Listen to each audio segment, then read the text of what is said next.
All right, Sunny, welcome to the studio. How have you been? I've been pretty good. Good to be here, right?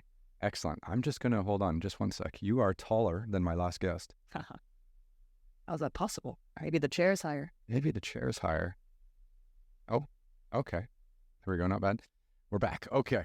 Wow. Let's catch the audience up then. I met you in January 2018, and I was climbing Aconcagua with my guys making an episode of Extreme Treks, and you were there to set a speed record, a solo up and down speed record.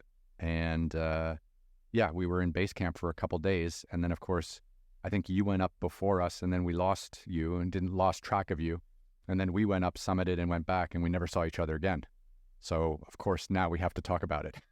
Wow, that's been quite a while, 6 years since that record. Yeah. Now, one thing that he didn't mention is that, yeah, I was there to set a record. However, I had been on the mountain for, I think, a good 4, if not 6 weeks prior to that. And so, I was actually there a long time before you guys showed up, and then quite a ways after that as well. But, that's the way it goes when you're trying to do things at high altitude fast. You have to acclimatize and you have to be ready for it. You didn't just show up like the day before and then just go up to 7,000 meters, 24,000 feet and just kind of crush it? No, that's interesting because all sorts of media outlets always like to talk about the records, and they typically either don't mention it all or gloss over the fact that you have to spend a lot of time acclimatizing and getting ready. You can't just go and run at that altitude no matter how fit you are. And Well, we were at base camp for like, I think, a week. And we had difficulties just walking up. Like that's pretty intense. That's the highest mountain we've climbed as me personally, and also for filming. Yeah. How did you like Summit Day? Was that hard? Summit Day at Aconcagua was pretty rough. I remember sleeping at Camp 3, which was about 6,000 meters. So that's 19,000 feet. Yeah. And then, yeah, waking up early in the dark. And I just remember how cold and windy it was at Camp 3. And then I remember just following my guide's footprints with my headlamp for like 4 or 5 hours without trying to think. And then eventually the sun came up. And then once the sun comes up, you're fine, because then it's like a whole another day begins. And then you've got a whole fresh energy, and that kind of carries you to the summit. But I do remember just those 4 or 5 hours in the dark being miserable. So you may be able to imagine then, when I set the record that year, I didn't start at the base camp that you were at. I started at the road. So I actually ran from the road to Plaza Argentina, which is base camp on the other side, which was, I think, about 25 miles or so. And I did that. Essentially took a day to get in there, and got to base camp in the dark, resupplied, had some hot drinks, hot soup, hot whatever, and then set out at, I think, 1 a.m. to climb from base camp to Camp 1, Camp 2, Camp 3. And then I got to Camp 3. Actually, the sun rose a little bit before I reached Camp 3, and I was so exhausted and so tired, and I really didn't want to get going to the summit. But, I knew that that's what it took and what I needed to do. And from there, I think it took me another 7 hours or so to reach the summit. So not, really any faster than regular climbing speed at that point. Yeah. Because I'd been going for so long and I was so exhausted. But yeah, I almost turned around probably 6 or 7 different times during that stretch. And yeah, it was a nail biter. It's good to know you had some doubts when you were up there, because it's not easy. It's not easy at all. Like, people think like, oh, you just climb mountains, but like, you want to turn around a couple times a day. All the time. Yeah. And what do you think it is that keeps you just pushing through then? Is it just stupidity? Like, sometimes I always just say, like, if I think less, I'll do better things. Because I think, like, overthinking gets me in trouble all the time. Like, think, like, if you want to climb the mountain, just climb the mountain. And if you just keep going until you have difficulties breathing. Yeah, well, I think there's something to be said for commitment and consistency and follow through, when you say you're going to do something, to actually go and get it done. And yeah, I've always had a knack for, really emphasizing consistency and wanting to follow through on my word. So that was one thing. The other thing was that I personally thrive on doing hard things, and I really enjoy pushing boundaries and kind of being right at that margin of the possible. And that comes with discomfort. It comes with, well, some people call it suffering. I don't think it's suffering because it's entirely, elective and self-imposed. But that's kind of the area where I excel and where I like spending time, because it teaches me a lot of things about myself. Absolutely. We could call it selective suffering or elective suffering. Elective suffering. So you're an elite athlete. You are an endurance athlete. You are an extreme athlete. You take people out into these parts of the world. You set records for speed. You set records for solo climbing. Like, you're all over the place. So maybe we can go back and figure out how you became this crazy and this wild. So where are you from originally? I was born and raised in Germany, and I was not an athletic kid at all. The exact opposite, as a matter of fact. I was a couch potato. I was a dork. I was a geek. I always had my nose in a book, and I only went outside because my parents made me.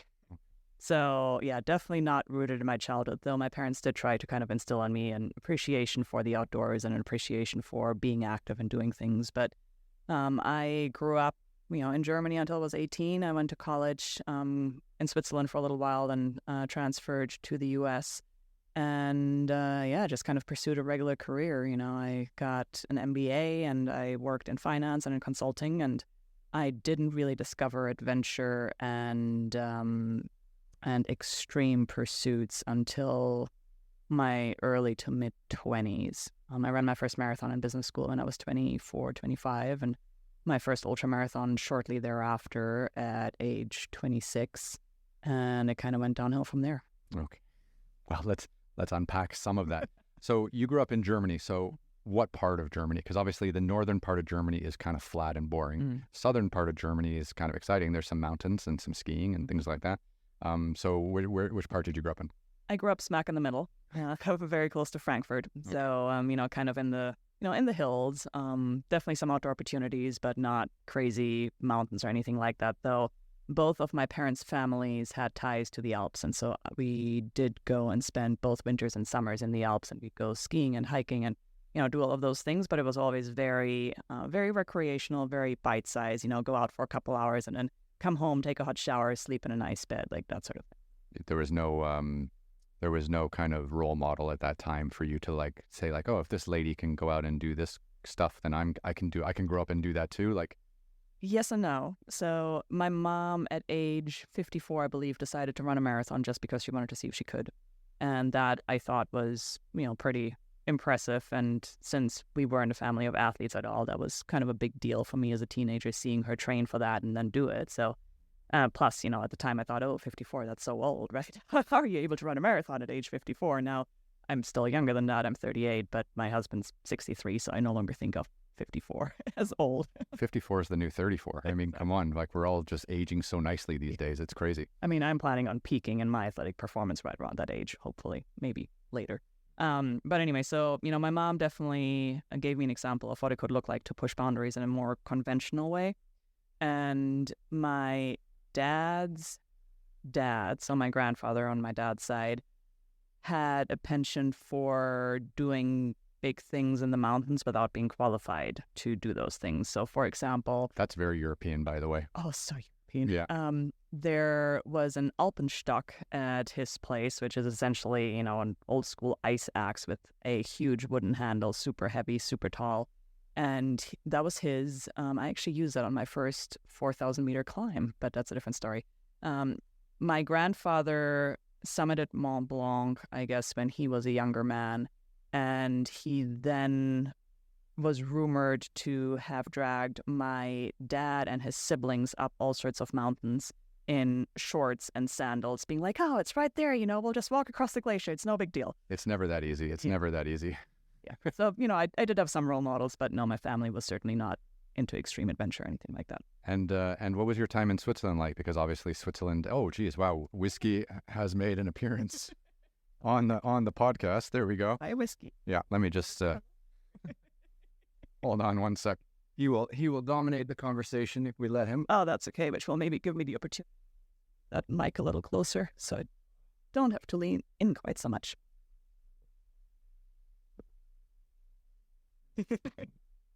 Jailbreak. Nice. Breathe there. Okay, so that's our first cat interruption. We might have more, but but your time in Switzerland, I feel like Switzerland is just so full of outdoorsy people doing crazy stuff all the time, especially cycling. Yep.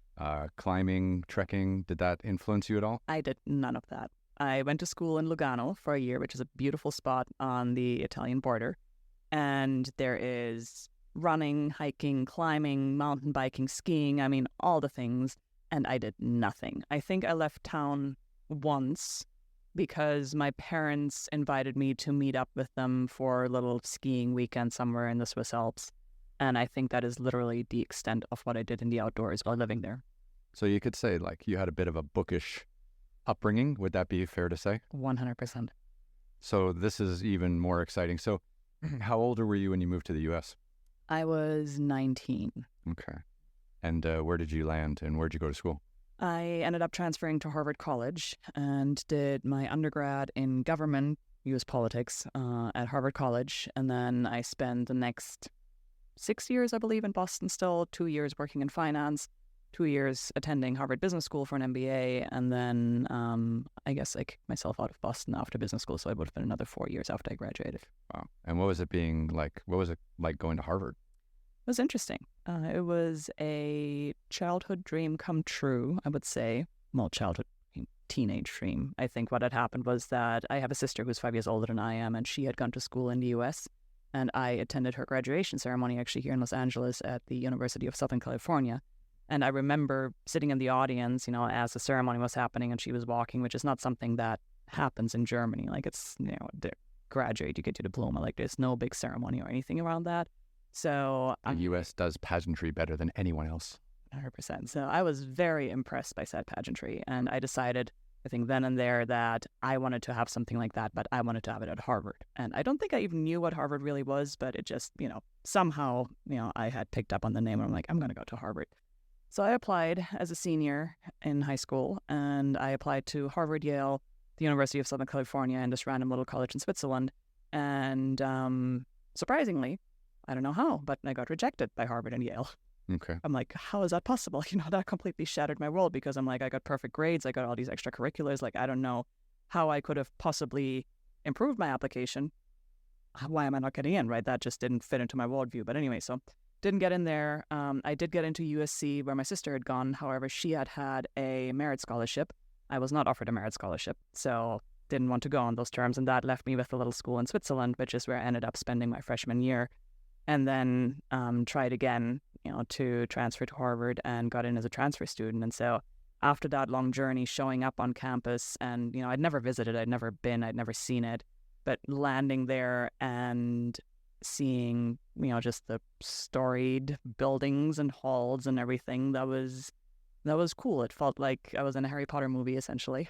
And it was interesting because I had never felt particularly at home, in the academic environments that I'd been in my life thus far.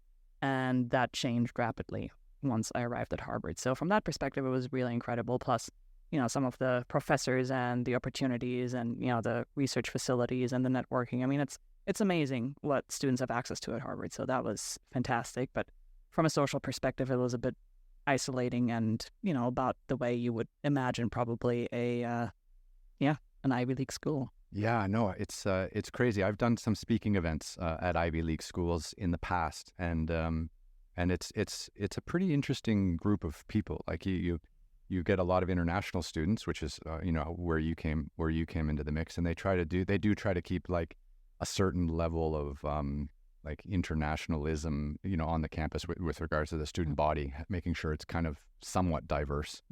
So that's amazing that you were able to go from Germany and Switzerland to the Harvard, the greatest school in the land, I suppose. Yeah. By reputation, anyways. Yeah, I mean, it felt like an amazing opportunity, and I'm very grateful that I had that opportunity. I was also very happy to have graduated at the end. And I didn't know if I was going to graduate when my parents flew over from Germany to celebrate my commencement, because I was running a small business while in school, and I really wasn't attending class very much. Were you one of the founders of Facebook also? No, I wasn't. Though that was my time. I mean, Zuckerberg would have been class of 2007, so he dropped out right as I got there, and I was amongst the first users of Facebook, but not involved with that besides the consumer side of it. But sorry for the random joke. I had to throw it out there. It could have been a possibility. But No, at the time I was actually running a dry cleaning store through Harvard Student Agencies, which is, the student-run business side of things that are providing campus services. So long story, we don't have to go there. But I was working a lot and I did not attend class a lot. And I was choosing my classes in such a way to minimize mandatory attendance and, quizzes and midterms and all of those things. And so I ended up in this one course my senior spring, and I needed credit for all the courses that I was taking because I was just barely going to have enough credits to graduate.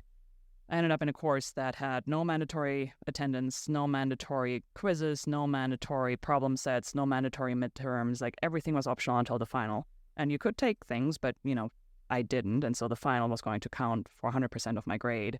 And when I started studying for the final after not having gone to class for the entire semester, I realized that it was a really, really, really, really, really hard class. And I didn't know when my parents arrived in Boston for commencement. I didn't know if I was going to actually receive my diploma in that envelope or if they were going to give me an empty envelope, because grades don't get released until after commencement. So, the policy, at least at the time, was that, you didn't know what your grades were and or what your credits were. And if you hadn't made the cut, then you'd still be able to walk, but you just get an empty envelope and then have to go back to school the following semester to finish up. So you can still have a commencement even if you don't graduate because of all the pageantry. That's insane. Yeah. I did get my diploma, thankfully. I think I managed to eke out a C- in that final exam and just barely graduated. Well, I mean, C- isn't bad when you've got a whole term of not attendance. Like, it's a pretty good trade-off. No, that was pretty bad. I mean, I was used to straight A's and B's, so, occasional B's if I did poorly. So you're at Harvard. Any athletic pursuits while you were there, or was it just the face in the books the whole time again? No athletic pursuits. I did think about joining crew because that seemed cool, and decided against it because I had to choose between either choir practice or crew practice. They were at the same time and conflicted, and so I chose the choir. I always find this funny because obviously people can't see this, but you're quite a tall woman. Mm-hmm. Like, you're over 6 feet tall. 5'11". We're almost the same height. Yeah. And if you had grown up in the United States, you would have been put in a volleyball program or a basketball program when you were like 6 or 7 years old, and you probably would have had a scholarship and probably also played professionally at some level, right? That possibly. And because you grew up in Europe, where your parents kind of were like, well, what do you want to do? Mm-hmm. Versus just being thrown into sports at a young age here. It's wild, like how different it is growing up on different parts in different places in the world, I suppose. Yeah, very much so. So no athletic pursuits at Harvard, though I did start running, and I started running primarily because I thought it was the easiest and the cheapest way to get fit and to lose some weight. I enjoyed the dining halls at Harvard, was putting on the pounds, and realized at some point that I probably should do something about that. So running was my chosen path forward, and it was really more obligation and torture than anything else. But I did slowly but surely work my way up to, about 5K, 10K runs. I think I ran my first official 5K when I was either a junior or a senior in college, but that's the extent of it. Wow. And what was it like? Were you running indoors at Harvard in the winters, obviously, and around campus during the summer times? I was running indoors, and then there are some beautiful running paths actually by the Charles, so I did run outside quite a bit, but always on pavement. I certainly wasn't trail running or anything like that. And, if I did a 6-mile loop around the Charles River and some of the bridges, that was a huge accomplishment. Like, oh, I ran 6 miles today. Look at me, like, I'm so strong. Yeah. It's amazing, like how you build like little confidence notes in your training, and then how it kind of pushes you to go further. Okay, so your parents come, you graduate. Okay, then it's like you've got this paper from Harvard. So what's the next step after that? So now I work in finance, and You didn't work in finance. I did. You sold out? Yep, I sold out, but there's a story to that as well. So I didn't work in finance because everybody worked in finance. I actually went to... No one actually loves finance. You can't throw that comment out. No. That's not what I'm about to say. I didn't love finance, but I did love the company that I worked for. And I went to, I think, every single recruitment event on campus at Harvard, which there are many of because all these companies come and want to hire recent Harvard grads, right? So where at other schools, you might have to go out and submit your resume. At Harvard, you just go to on-campus events and say, hey, which company do I like? And then you kind of... That's incredible. Get into the application. How does it feel to be that wanted? I never knew anything different. So I really can't tell you, sadly, I went to the University of Toronto. I don't think anyone came to recruit at ours. I mean, there were 60,000 students. I wouldn't have even known what was going on. Yeah. I mean, we had recruitment events every night, essentially. And it was, all the big companies would show up and just try and do their spiel and try to get people to apply. And I went to a lot of those events and nothing sounded interesting at all. I mean, it just, every single event I was sitting there, I'm like, this is what I'm going to spend the rest of my life doing. Like, that sounds terrible. So I had no idea what I wanted to do. And I finally showed up to this one company event. I actually ran late because class had gotten out late. And by the time I showed up there, they were in the process of leaving because no students had attended their presentation. So, was it just like faculty and stuff like that? No, like nobody was there. It was just them. And you showed up at the end just for coffee and biscuits? And I showed up like 5 or 10 minutes late, and they were packing up and leaving because you're like, well, nobody's coming, so we're going to go. This is dead time. And I started talking to the folks who were there, and they were just amazing. I mean, it was all these adventurous, well-rounded, interesting people. The guy that I talked to was an ice climber and a big skier. And, we were talking about all sorts of things other than finance. And the company happened to be in finance. It was actually ultra high net worth investment management, and a very small company at that was a niche. And so I had a really good conversation. I was like, well, these people seem really fun. The work seems fine. It's not like my life passion, but it seems interesting enough. I'd be curious to learn more about that. So I pursued the opportunity. And even though, it was a small company, nobody had shown up to the recruitment event, when I submitted my resume, I mean, they made me interview with everybody at the company. I think I went through 12 rounds of interviews. I got interviewed by the receptionist because it was a tiny little startup with a lot of money under management, and they really wanted to make sure that whoever they hired would be, a good fit for the culture. And I did end up getting the job, and I was ecstatic and accepted. And it was a fantastic 2 years with fantastic mentors and fantastic connections. And I certainly got a lot of support for, pursuing the adventurous path actually from the folks that I was working with. Interesting. I think there's something unique about the United States about over-interviewing. I think like 12 interviews for one job. Like, are you getting paid to do these interviews? Like, one of my friends was, he applied for a job a couple months ago, and they put him through and this is not for a high net worth financial institution. This was like for marketing and something. They put him through 6 interviews and then said no. I mean, what is going on, man? It's insane. And, with this one, so I had submitted my resume to a couple of other opportunities, and I already had job offers that were better paid in some cases. But, again, none of the teams that I talked to actually sounded appealing other than these folks. And so the 12 interviews that they made me go through, it wasn't just everybody in the U.S. office, which at the time I think I was employee number 7 or so. So, 6 people there, but then they made me interview with the UK as well, which is where the headquarters were. And, I remember I had this really nerve-wracking phone interview with the CEO of the company as my boyfriend at the time and I are driving off to go skiing or something. And so, I'm in the car in the passenger seat having a phone interview with this guy who's telling me that, he used to be the head of recruiting for Bain and Company, and, he's probably done 40,000 interviews. And so he has a really good handle on, how cultural fit works and whatnot. And I'm just like, oh my God, just please give me the job. And they did finally, but it was hard fought. It does sound hard fought. 12 fucking interviews. And was that in Boston? So it got you to stay in Boston, or you have to go to New York for that? It was in Boston. The company was located in Boston and London at the time. I think now they're all over the globe. But yeah, it was amazing because my boss in Boston, his name was Will, and he was also an ice climber, mountaineer, race car driver, and, probably a number of other things that I forget now. But I remember when he made me the job offer and I accepted, he was like, well, what are you going to do with your signing bonus? I think it was a $15,000 signing bonus or something like that. And I was like, well, student loans, this and that. But then I'm kind of debating, I'm either going to buy a baby grand piano because I've always wanted to have one and I was a pianist growing up, or a motorcycle. And he's like, well, clearly you got to go and get the motorcycle. That was your boss telling you that you needed to start just taking risks every morning when you get up. His favorite line was, drive fast and take chances. Okay. That's kind of like break things, right? Move quick and break things, which is the Silicon Valley terminology. Interesting. Yeah. So this is starting to come around now. So you're like, you grow up very bookish in Europe, and then you come to the U.S., you crush it at Harvard, although maybe you didn't fully graduate, like C+.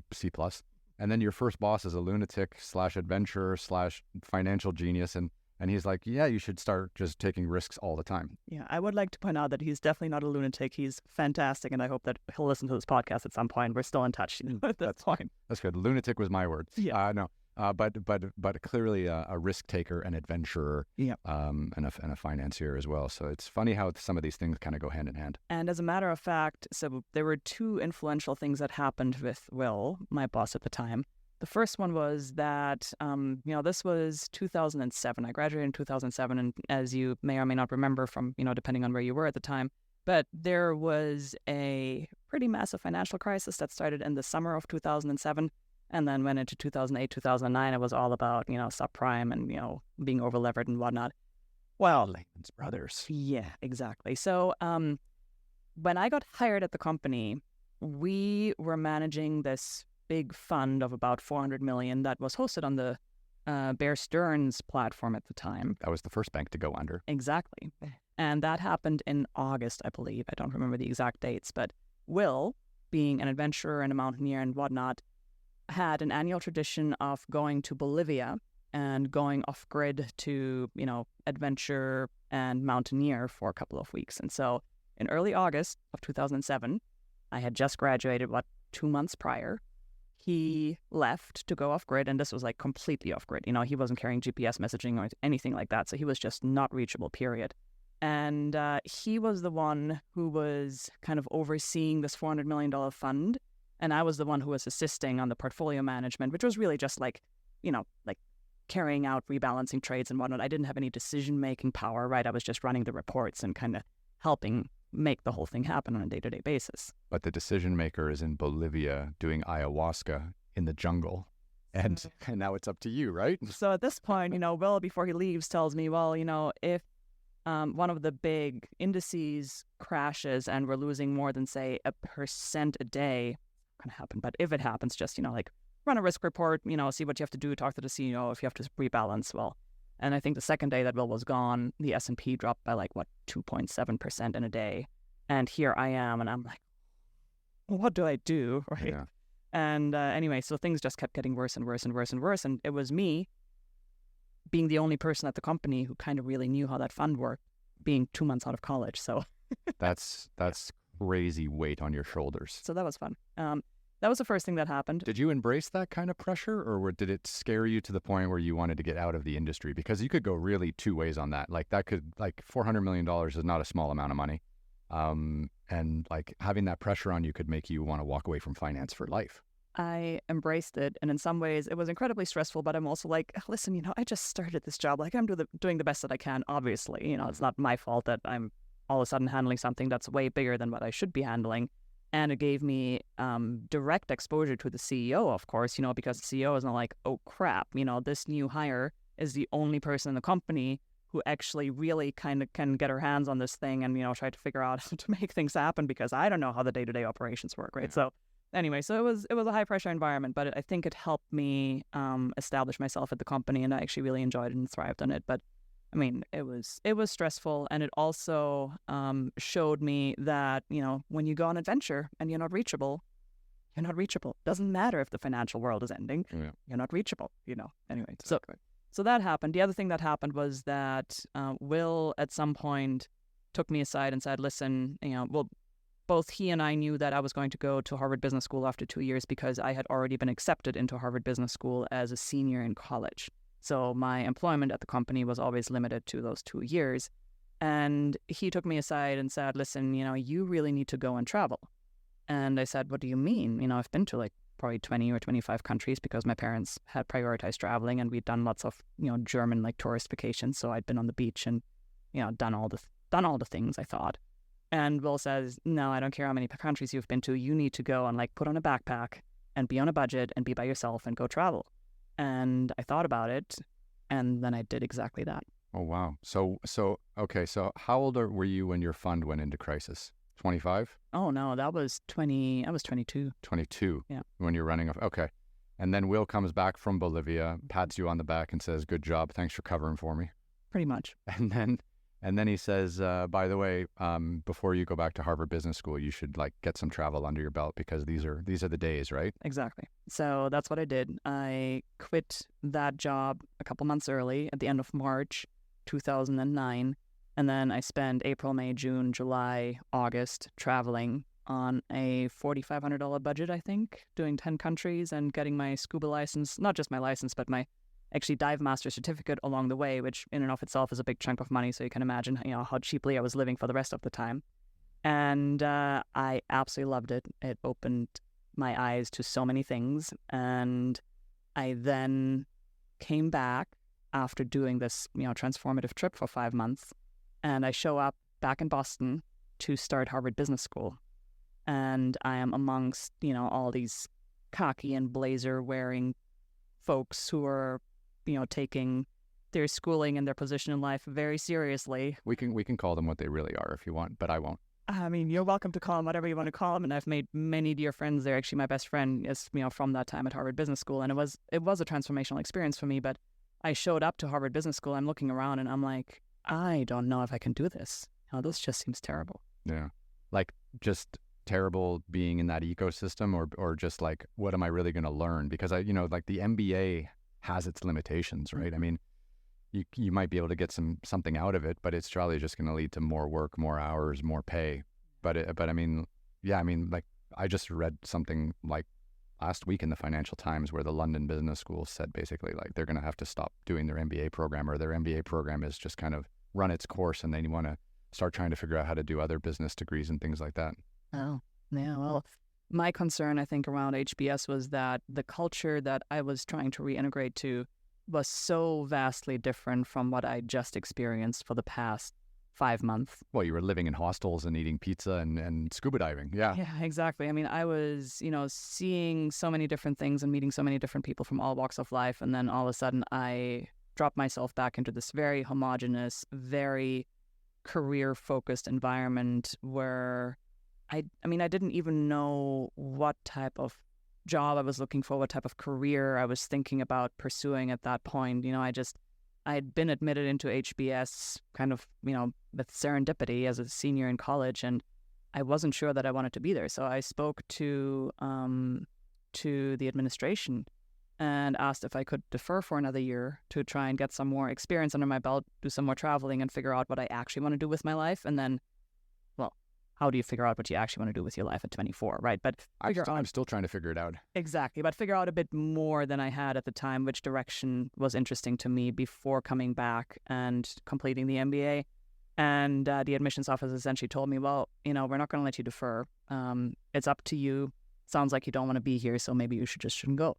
Oh, wow. That's kind of like a sugar-coated fuck off.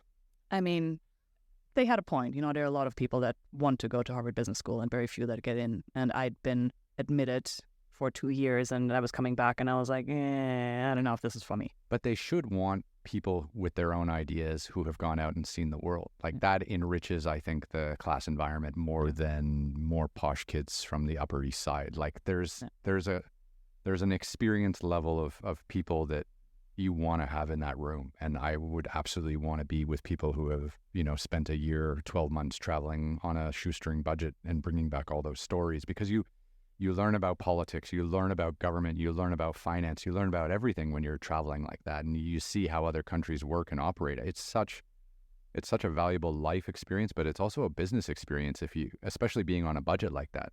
It's amazing. Well, in the end, I made the decision that the opportunity that I had was too large for me to gamble it away. So I went and, again, following the advice of some mentors, I actually dove in the deep end and I became social chair of my section. So, in charge of running events and organizing events for the 100 people that I spend most of my time with. And I really, really got into the business school life. And it was amazing. I mean, it was an incredible time. I would go back and do those 2 years over again at any point. It was transformational. And it was, interestingly enough, during business school that I started doing a lot of the things that then ended up becoming a huge passion of mine.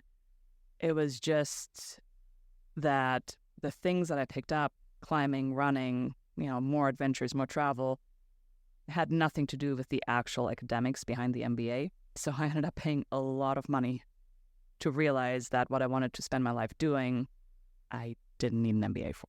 Right. Interesting. So, okay, so you go back to Boston, you buy into the MBA, you excel, which is kind of like a telling trait of yours. That's, you buy into doing something and then you just put your head down and finish it, right? Like that, we could say that's one of your personality traits, given your adventuring in the world. Used to be anyway. I'm sometimes wondering if I've lost that since, but yes. Yeah, it's been a tough couple of years. But okay, so you graduate Harvard, you bought in, you crushed it, you graduated, and then it's like, well, what do you do? Do you pursue finance again, or are you headed back out into the wild? Well, coming out of undergrad, my strategy had been to find people that I found fascinating and enriching and attach myself to them, right? That's how I had found that first company and my mentor, Will. And oh, wait. What motorcycle did you buy? Oh, I had actually at the time, my first motorcycle was a little lawnmower, Kawasaki, that is a Kawasaki, isn't it? Yeah, the Ninja 250. Ninja 250. Exactly. Yeah, a little sports bike. That's cute.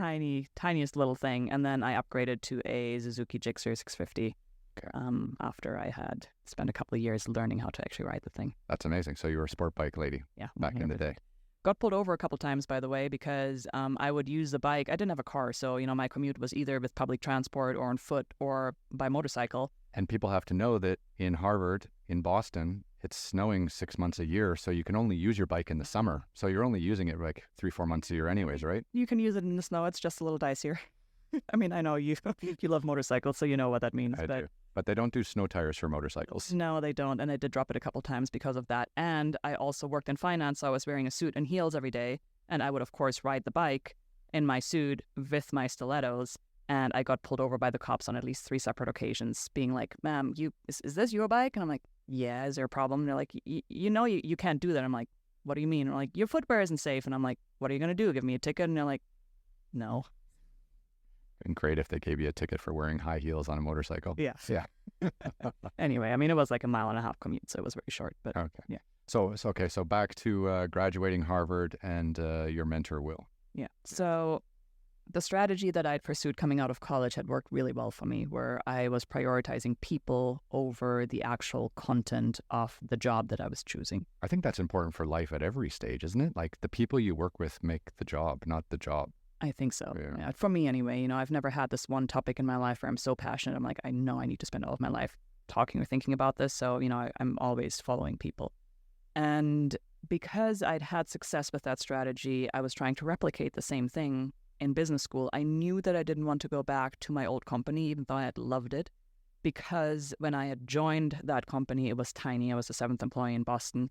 By the time that I left, I think there were 25 or 30 employees just in the Boston office, and there were starting to be, processes and procedures and regulations and like memos and all those, like all the corporate things that I didn't really care for. So, and they would have made you interview 24 times instead of 12 because there were more staff. Possibly. Well, no, actually, I mean, I'm pretty sure that the door was open for me to come back, but it just, I knew that the structure had changed, and also it was high net worth investment management. That wasn't a passion of mine that I wanted to pigeonhole myself into to spend my life on. So I knew that wasn't an option, even though I'd had an amazing time.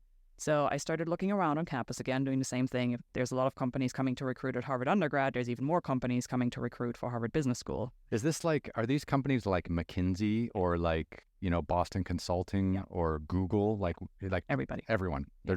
They just all want Harvard grads. Yeah, absolutely. Wow. And then there's all the private equity firms. There's all of the tech companies. There's, a lot of big biotech and healthcare, and so all the companies are coming.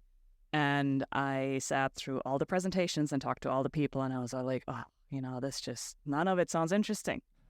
Same story again.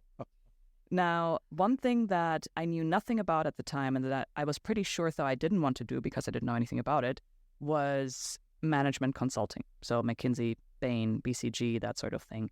And I was coming kind of towards the end of my runway, and I still hadn't found a company that I really liked. And so now the consulting companies were having their receptions, and I decided, well, for completeness sake, I should go and check out the consulting companies.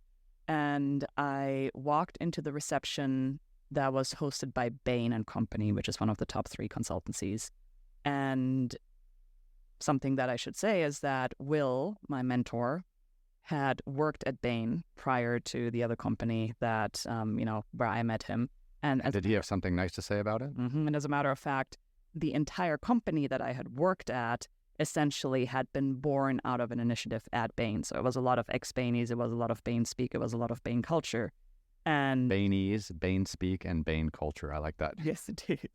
And it just so happened that as I show up to the Bain reception, even though I was sure I didn't want to be a management consultant, I walk into the room and it just felt like home. I was like, I know this culture. I know these people. Like, this feels great. And so I set my heart on Bain. And because Bain was a management consultant company, I ended up becoming a management consultant.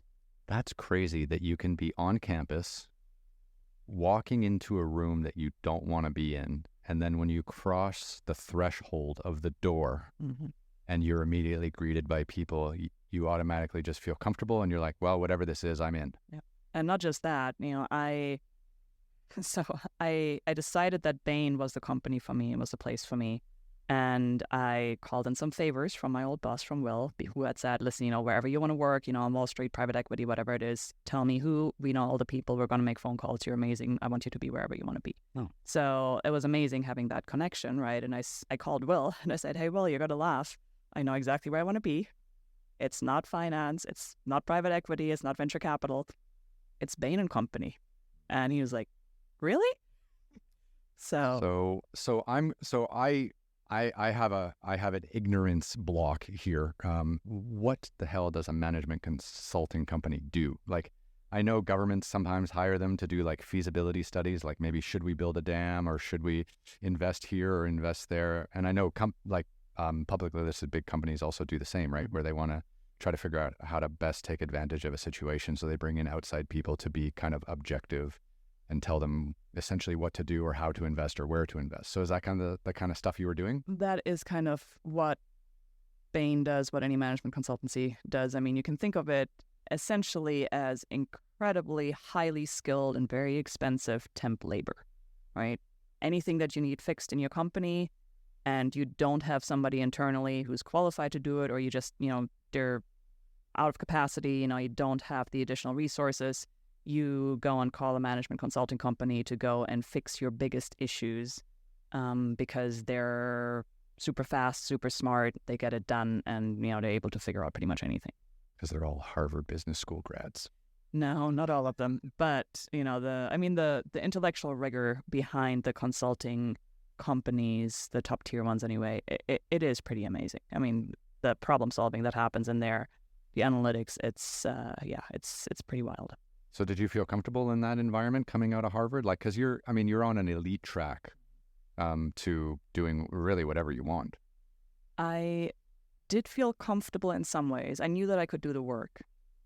And I didn't have, hesitations being around, kind of the C-suite of the clients and, working with incredibly smart teams and all of that. So that all felt comfortable. But there was no imposter syndrome? You weren't just biting your nails at night being like, I think I just graduated Harvard Business School and this is not my space. I think I got over the imposter syndrome when I tried to go and figure out how to work on that $400 million fund 2 months out of college. So, right at the height of the financial crisis. So you were definitely like, I belong here? I felt qualified and I felt very well supported by the company. Obviously, Bain has amazing teaching systems and knowledge sharing and whatnot. So, and the apprenticeship model that's happening in there is strong and well alive. So I didn't feel imposter syndrome so much about being at Bain.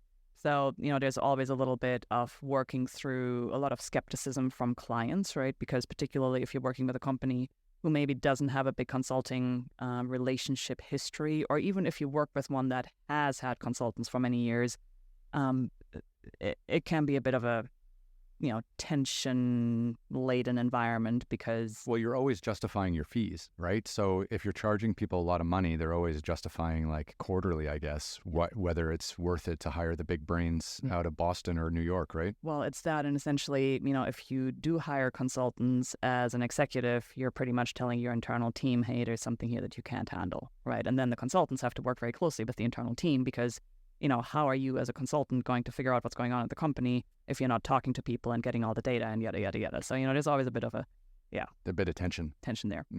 But But that was all fine and well for the most part. The bigger issue that I had was that, so I'd spent 2 years at Harvard Business School. I'd been traveling for 5 months prior to Harvard Business School, life-changing. Then I'd spent all my time at Harvard Business School. I'd started rock climbing. I'd become very passionate about it. I'd run my first marathons. I wasn't super passionate about running yet, but I also ran my first ultramarathon right after Harvard Business School. And for what it's worth, and this is, Bain is somewhat to blame on this, or maybe the economy. When I finished Harvard Business School, I had managed my money down to zero, essentially. Like I had nothing left. I knew I needed to start working right away. I wasn't going to be able to just go and dilly-dally and go traveling again like I had before business school, even though I would have loved to do that. So I had an offer from Bain, and the economy had softened. And so they said, you know what, we had told you that you were going to start June 1. Sorry, actually, we can't, we don't have work for you. So we're going to have to push back your start date. And by the way, if you're willing to push your start date all the way back to January, so another half year or so, we're going to give you a stipend so you can go and either learn a language or, work at a startup or volunteer for a nonprofit. And for the rest of the time and the rest of the money, you can do whatever you want to do. So you just grab that and run for the hills, grab your backpack, buy an airplane ticket to Kathmandu and say, see you later. Pretty much. I did in Nepal on that trip, and I climbed my first 6,000-meter peak. I volunteered for a nonprofit in Madagascar for 2 months, and I ran my first 100-kilometer ultramarathon there. And then I traveled to I don't know how many other different countries. But yeah, I spent another 7 months traveling because Bain deferred my start date. And so now I show up in Houston, Texas, which is where I'd accepted an offer with Bain after interning in New York for the summer. And I show up in Houston. I had committed to my apartment lease sight unseen because I just needed a place, right? And I just barely managed my money so that I could put down first, last, and security deposit. But at this point, I was completely broke. And I show up with my backpack to the leasing office of the apartment. And they're like, okay, so, loading dock, when are your trucks coming? And I'm like, well, what do you mean? Like, this is it. This is all I got. Backpack, that's what I have. Yeah. And, I had one pair of shoes, one suit. Like, I was sleeping on the floor for, I think, the first 6 weeks or so until, the first paycheck that I got went to some other things that I desperately needed. And it was about 2 or 3 paychecks before I could actually afford to buy a bed and a mattress. So, that's kind of the state that we were in. These are great stories. Like these kinds of where you're on just this edge of not knowing how things are going to play out, and you're on to your last dollars and you're sleeping on the floor, but you have this high paying consultancy job. There's so much, it's beautiful. It was a little fascinating because essentially not only was I sleeping on the floor in my apartment, didn't have any furniture in there, and I only had, this one suit that I had to rewear day after day after day, but I also didn't have a car, nor did I have money to buy a car, and I certainly couldn't afford to just riding, a cab or an Uber. I think Uber wasn't even a thing at the time, to work every day. So I was trying to use the public transit system in Houston. And how did that play out? Doesn't work. Much like LA, I'm sure. Does not work. Terrible. So anyway, there's me in my little consultant suit sitting in the public bus trying to make it for an hour and a half to get to work. But anyway, obviously, consulting pays well. So my financial situation improved quickly. Yeah. What didn't improve was the fact that I had tasted adventure.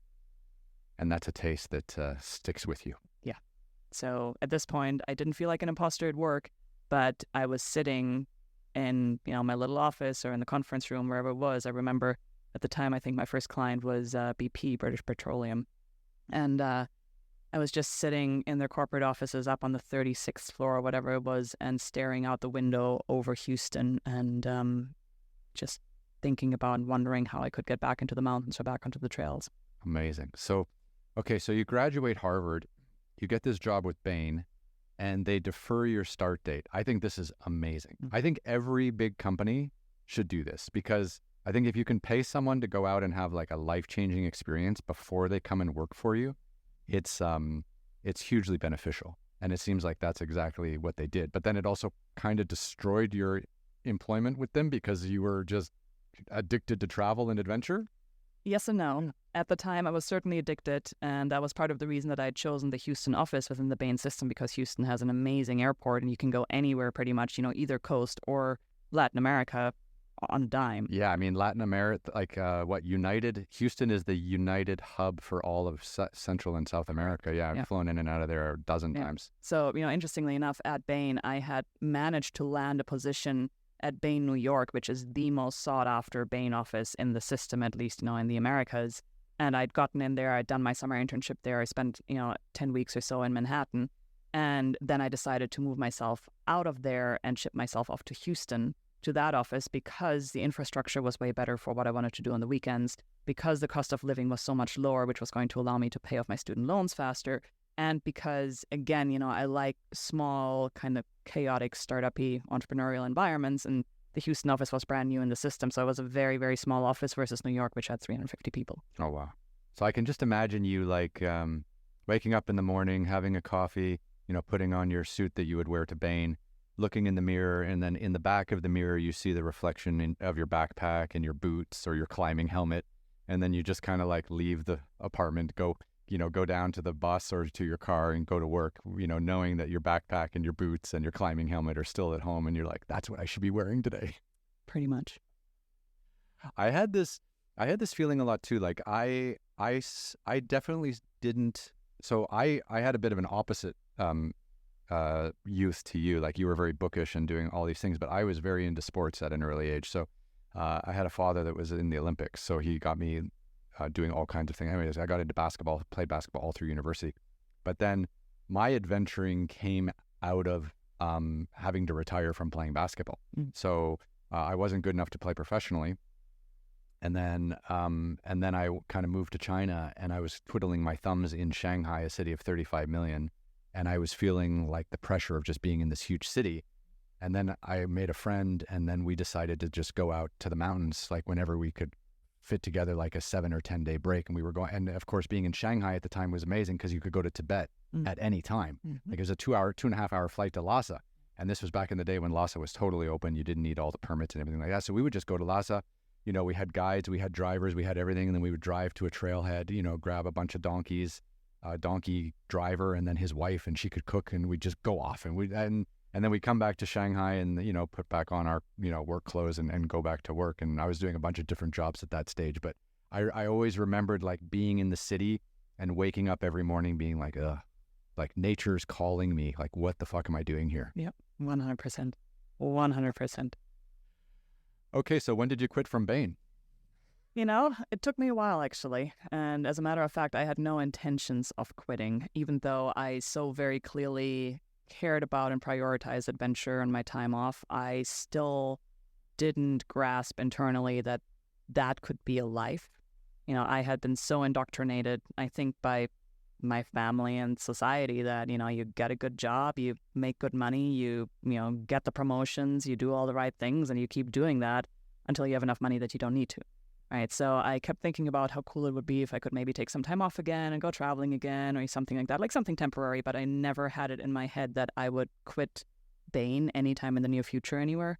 I mean, I think, back then I figured that I'd still be at Bain today and, be a partner and be making the big bucks. And most of my friends and cohorts now, I see them on LinkedIn all the time. They are partners and they are making the big bucks. And that's not me. How are their souls? That's the key. No, we don't have to talk about them. Okay, but so you come out of Harvard Business School, you sign with Bain. How much vacation time do you get per year with Bain or any of these management consulting companies? Because this defines how much time and energy and money you need to pursue your adventures. And let's be honest, a good adventure is probably going to exceed the average vacation time that a North American is granted. I think vacation time was 15 days a year, I think. I don't remember, to be honest. That's tight because I was 21 days at Aconcagua. So I managed to make things work to start with. There were a couple of different things that were happening. One, I was doing a lot of micro adventures on the weekends. And again, being in Houston, that was great because also the way consulting works, you typically, depending on what case you have, but frequently you're going to be on a travel case where you're commuting by plane Monday through Thursday, you're going to the client side. Bain had a policy at the time where, typically on Fridays you'd go back to your home office and then spend the weekend at home. But they said that as long as the cost of your flights didn't exceed what we were going to spend to get back to the home office, you could go anywhere. Initially, it was internationally, and then it was within the U.S. at least. And so I was able to fly wherever I wanted pretty much for the weekends, more or less for free. Yeah, for free. So you were just going to Montana every weekend? I did go to Montana once or twice, but I spent a lot of time in Las Vegas, actually, because there's great outdoor access from Las Vegas. A lot of time in Utah, a lot of time in Colorado, and I'd go to the Caribbean. I mean, I was traveling all over. So that's great. So that was kind of your Friday, Saturday, Sunday. So Monday to Thursday, you were dealing with clients. You were probably working, 14, 16, 18 hours a day. And then, but it sounds like you had a lot of freedom on the weekends to get out and explore. I did, and I could work remotely on Friday, so that made a huge difference. So all of that worked for the longest time, and then I cleared the promotion to manager, which is considered the hardest promotion in, the consultant career to get, because it's a lot of stress and a lot of pressure. And I got promoted, and I remember the managing partner at the time walked into my office and said, "Hey, Suzanne," no Sunny back then, no dirty hippie names. Okay. "Suzanne, just wanted to let you know, wanted to give you the heads up. The committee met, we want you to be manager. Congratulations." And I said, "Wow, that's awesome. Thank you." And that's my whole life, just poof. And then I said, "I'm honored and I very much want to do this. I can only do it if I can have 2 months a year of unpaid leave." Wow, you pulled that ace out of your sleeve, huh? I did. And they said no? They said yes. They said yes. Yeah. So that's how, nice play. They said yes. And I still ended up crying as soon as the managing partner left, because I knew that the golden handcuffs were too good. I needed to stay and I needed to make that money. I still had, so much in student loans. And I didn't want to. The job, even though I really enjoyed the people that I was working with and the problems were somewhat interesting, I just didn't get a kick out of the problem solving like most of my colleagues did. And so, all of the hard work that I was putting in, it was the grind. Well, all of your colleagues haven't climbed 6,000 and 7,000 meter mountains and really understood what it means to like connect with nature in that kind of positive way. So problem solving was like their big thing, but for you, it was maybe secondary. And, some of them did, but the big thing that I realized at one point, and this was actually during a Bain leadership conference, interestingly enough, was we were talking about alignment. And, consultants in particular love charts and they love graphics and whatnot. And so the person that we were working with, the coach, was drawing up this little 2x2. So, just a little chart saying, okay, if you think about the x-axis, this is how big a part of your identity something is. And then on the y-axis, you're going to plot how much time of your life you actually spent on that certain thing. So, That's if fascinating. being a dad is like, 90% of how you identify, but you only spend 5% of your time on being a dad, that's a problem, right? Unless you're a cat dad. Correct. What I realized was that, my identity had nothing to do with management consultant. It was all about, I'm a runner, I'm a climber, I'm a photographer, I travel, I have adventures. Oh, and by the way, I work as a management consultant, but I was spending 98% of my weeks on management consulting. I was like, oh, there's an issue. It's a problem. So were you having like a right brain, left brain crisis, or were you having like an identity crisis? I had been having an identity crisis for a long time, I think, and I didn't realize it. And that concept of alignment and kind of the time identity match, that drove home to me that it was entirely okay that I was having that crisis and natural, because it was such an obvious mismatch and that I needed to do something about it. And then, of course, the $1 million question is, what did you do? Well, I still didn't want to quit. However, I took my first unpaid leave of absence, and I actually climbed Aconcagua on that unpaid leave of absence. So what year was that? That was 2014. Okay. So a few years before I met you, you had your first summit. And were you successful for your summit? I was. And I was by myself. It was a solo expedition. I went unsupported, no mules, no porters, no nothing. And it was very, very, very hard. But I did it. And I came back from Aconcagua. I was still on unpaid leave. And I received an email again from the managing partner saying, hey, Suzanne, by the way, I know you're still out for another 2 days. But just so you know, we staffed you on this case and we really need you to hit the ground running and like be up to speed by Monday morning, because this is going to be fast paced. And I was like, oh boy. So you're in Mendoza after having just climbed Aconcagua, getting these emails being like, shit, I need to print out like 100 pages of stuff and start reading it on the plane on the way back. Correct. And what I learned in short order was that, usually when a consulting project is scoped, managers, which is what I was at the time, managers are typically closely involved in the scoping because, they're the ones who are responsible for actually delivering the work. And so any manager will want to have input to say, okay, this is how much we're going to do and how quickly and what the timelines are and how many people I need to actually get this work done. The partners, they're just the ones who are dealing with the clients, not just dealing with the clients. It's a big job, but, they're the ones who are managing the relationship. The managers are managing the work. So turns out... And you're managing the billing, to be honest. Like the managers are being like, okay, what's the timeline? How many people do we need? How many resources do we need? So you're putting together budgets for all of this, and then it's up to the partners to sell the budgets? Exactly. Yeah. Turns out that for this particular case that I had now gotten co-opted to, no manager in the system had agreed to do it because it was completely overscoped. And everybody looked at it and said, absolutely not. If you put me on this, I'm going to quit. I was on leave of absence while the scoping happened. So partners were just like, Suzanne's going to do it. She can't say no. Right. So that was the penance you had to wear for your 2 months of unpaid leave. So that was the penance. And I did hit the ground running. And that project completely broke my back. I mean, it actually was a really interesting project, but it was completely unmanageable, impossible. I mean, we pulled it off, but it was one of those things where, we're keeping track of hours, and I submitted my time card because the company always wanted to see kind of, where you're spending your time and whatnot, even though we're all on salary, of course. But my longest working day during that project was 43 hours. Working day? Working day, nonstop.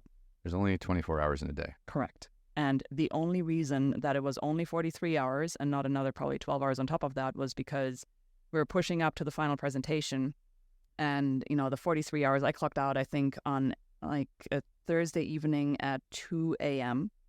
And so Wednesday evening, Thursday morning, 2 a.m.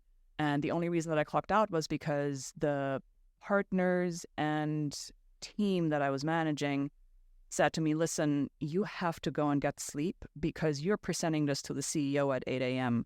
You're not coherent. You need to sleep. So I went home while they finished up the presentation. It still wasn't done. And then I showed up at 8 a.m., unshowered, still unslept. I, of course, overslept my alarm, actually, because I hadn't slept literally in, 3 days and now was getting, 5 hours, 4.5 hours. And I delivered the final presentation, and it was a very, very difficult meeting. But in the end, the client was thrilled and was very happy with the work that we delivered. And the partners were thrilled that we'd been able to pull it off. And the team that I'd been managing and whom I'd been running ragged, to be honest, because, they were working maybe not 43 hours, but they were working 20-hour days every day, right? The team was excited because they're like, this is so cool. We got it done. Like, this is incredible, like really difficult stuff. And, we ran this crazy analysis and we came up with a really good product. And so everybody was really happy at the end of that meeting. And then there was me, and I was just absolutely done. One of the partners comes back in after everybody had left and says, hey, Suzanne, congratulations. You did great. The client's thrilled. They want to do a follow-on project with us. And Hell no. And they want you on it. And I just stood there and I was crying. And, I'm crying a lot in this podcast for some reason, but I'm usually not a crier. Okay. But I was crying. And I told the guy, I'm like, if you sell that, I'm quitting. Really? Yeah. So you were done. I was done. I mean, I was completely done. Long story short, the follow-on project did not get sold, but, just that months-long sprint, I mean, it pushed me into deep burnout. And then there was a, little catalyst right afterwards that just made me say, I can't do this anymore. And, I need to do something different. How old were you when you self-confessed that you had been through burnout like this? That was right before my 30th birthday. Wow. So also, a big date coming up. Yeah. Turning 30 is a big deal. And you were just like, okay, time to change my life. And how did that go? Well, so I decided to quit, and I announced my resignation to the entire partner team in the office on a Friday evening. What was that like? Because I've never resigned from anything. I've never really had a job, which is another story. But I've never presented my resignation to a group of people that want me to stay and just keep doing more work. Were they resentful? Were they happy for you? What's the mood in a room like that? It's a great question because I didn't do it in person. I sent an email, which is probably not the way you're supposed to do it. I literally just, it was Friday after hours. Actually, what had happened was, this crazy... There was a half a bottle of scotch into my retirement. No, it wasn't. But this crazy project that happened in January. And now it's early April, and because the project had been crazy and because I had been working myself and everybody to death, the firm recognized that. They put me on some really nice, mellow, casual stuff afterwards to try and, make things right, but I was still waking up angry every morning and just, couldn't rebalance from that intense period of work. So they were giving you like nice and cozy jobs, not just like bucket loads of pharmaceuticals. Correct. Yes. No, they tried to treat me very nicely as far as, the work assignments went. Yeah. Well, now it's April, and the client from this crazy project calls me. Actually, I think he emailed me and he said, hey, I was just going through the materials that you have delivered because we have a board meeting coming up, and I think I found a mistake in the model. Mm. And so I look at that. Of course, I'm working on a different project at this point, right? But I look at the mistake that he claims to have found, and sure enough, there's a mistake in the model, which, isn't entirely surprising given the speed that we were running at. And for what it's worth, the model that we had delivered, this was a big Excel file, it really wasn't integral to solving the problem that they had tasked us with solving. But it was a big piece of the deliverable. It was very important to the client. And sure enough, there was a very obvious error in it. And that error had happened on my watch. So I realized that there was a mistake. And I call the partner who had been working on this project with me. Partner doesn't pick up the phone. So I'm like, great. I literally, it's me, I have to go and make this right. Did that partner already know and decided not to pick up your call? Funny story. What I learned afterwards was that no, he didn't know. He didn't pick up because that day he got diagnosed with cancer. That joke didn't go very far. I'm sorry about that. Not a joke, but thankfully he recovered. He's fine. So good. Yeah, but no, he had just been diagnosed with cancer, so he couldn't have cared less, nor should he have cared about this. So it was my responsibility, and that was the moment that I sent my resignation email because I was like, I can't do this anymore. And after I had sent my official resignation email, I then proceeded to go and spend all of Friday night, all of Saturday, all of Sunday until 5 a.m. in the morning fixing the model, and then going to my actual client on Monday morning. So, that was kind of the process of how I ended up actually quitting. When I had submitted my resignation and then fixed the model, I had no time to think about anything else. I just knew I can't do this anymore, but I also have to make this right in the moment. So I'm going to say I quit, then I'm going to make it right, and then I'm going to think about how stuff is actually going to work, right? So that's quite honorable, though, that at least you fixed the problem. I mean, some people might have just quit and been like, I'm done. Well, I ended up spending all of Sunday with the client who had found the mistake, and he had not treated me well throughout the entire project, going back as far as January. And I don't think that he understood that I had resigned over this, as I'm sitting at his house from 11 in the morning until 5 a.m. the next morning, making this right with him. And sometime, around 1 or 2 in the morning, Monday morning, we get back to the topic of resignation again. And I had mentioned it to him that I'd resigned, but I think, either he didn't process it or it just had slipped his mind. But so he finally understood that I was quitting my job because of this. And he's like, but you're here. And I'm like, of course I'm here. This is what I need to do. I'm the only person who can fix this for you, but I'm never doing anything like this ever again. And that was the only, and I think the first time that he actually looked at me with respect. Wow. Yeah. When you pulled the plug. So you're a management consultant, you're a manager in a management, you're running a big team. You've got multiple clients, you've got multiple projects going on. How long does it take you to extract yourself out of that business environment and properly retire or resign? Because just anytime you're working or starting up a company or starting a new job, you're so in it. When you pull yourself out, you leave the team in a horrible mess normally, right? Yeah. And how long did it take you to confidently pull back in a way where you knew you weren't going to screw your coworkers or clients? In theory, 2-week notice, I think, would have been just fine.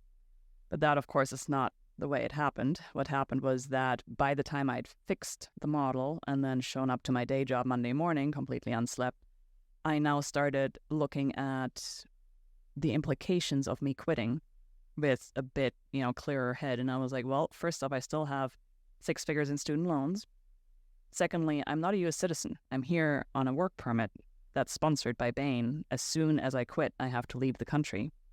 Oh, that's a hook that we didn't know.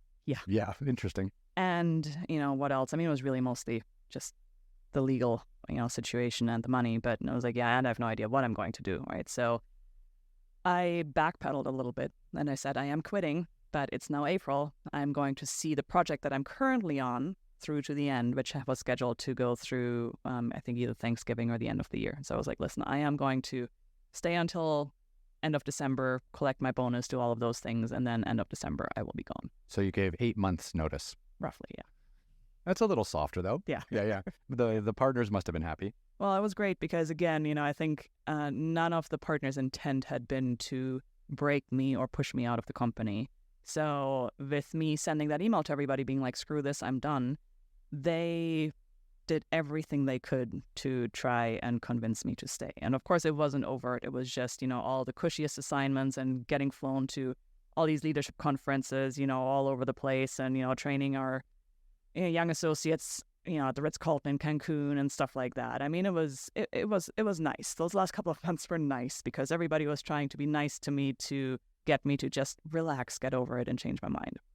And But you didn't. By the time Thanksgiving rolled around, again, the managing partner pokes his head into my office and just kind of says, hey, so, we haven't talked about your plans for a while. What are you thinking? And I was like, I told you I'm leaving at the end of the year. I'm leaving at the end of the year. So did you have like your own office, and these people are like coming into your office to talk to you about work, and you just have like pictures of mountains and deserts and like marathons and like, your badge numbers from your ultra marathon runs? You just have the shit like all over your office where it was just like, my head is not here. Actually, not at all. I don't think I had anything like that in my office. And it was somewhat funny because I was running a lot of ultra marathons at the time, including a bunch of 100-milers.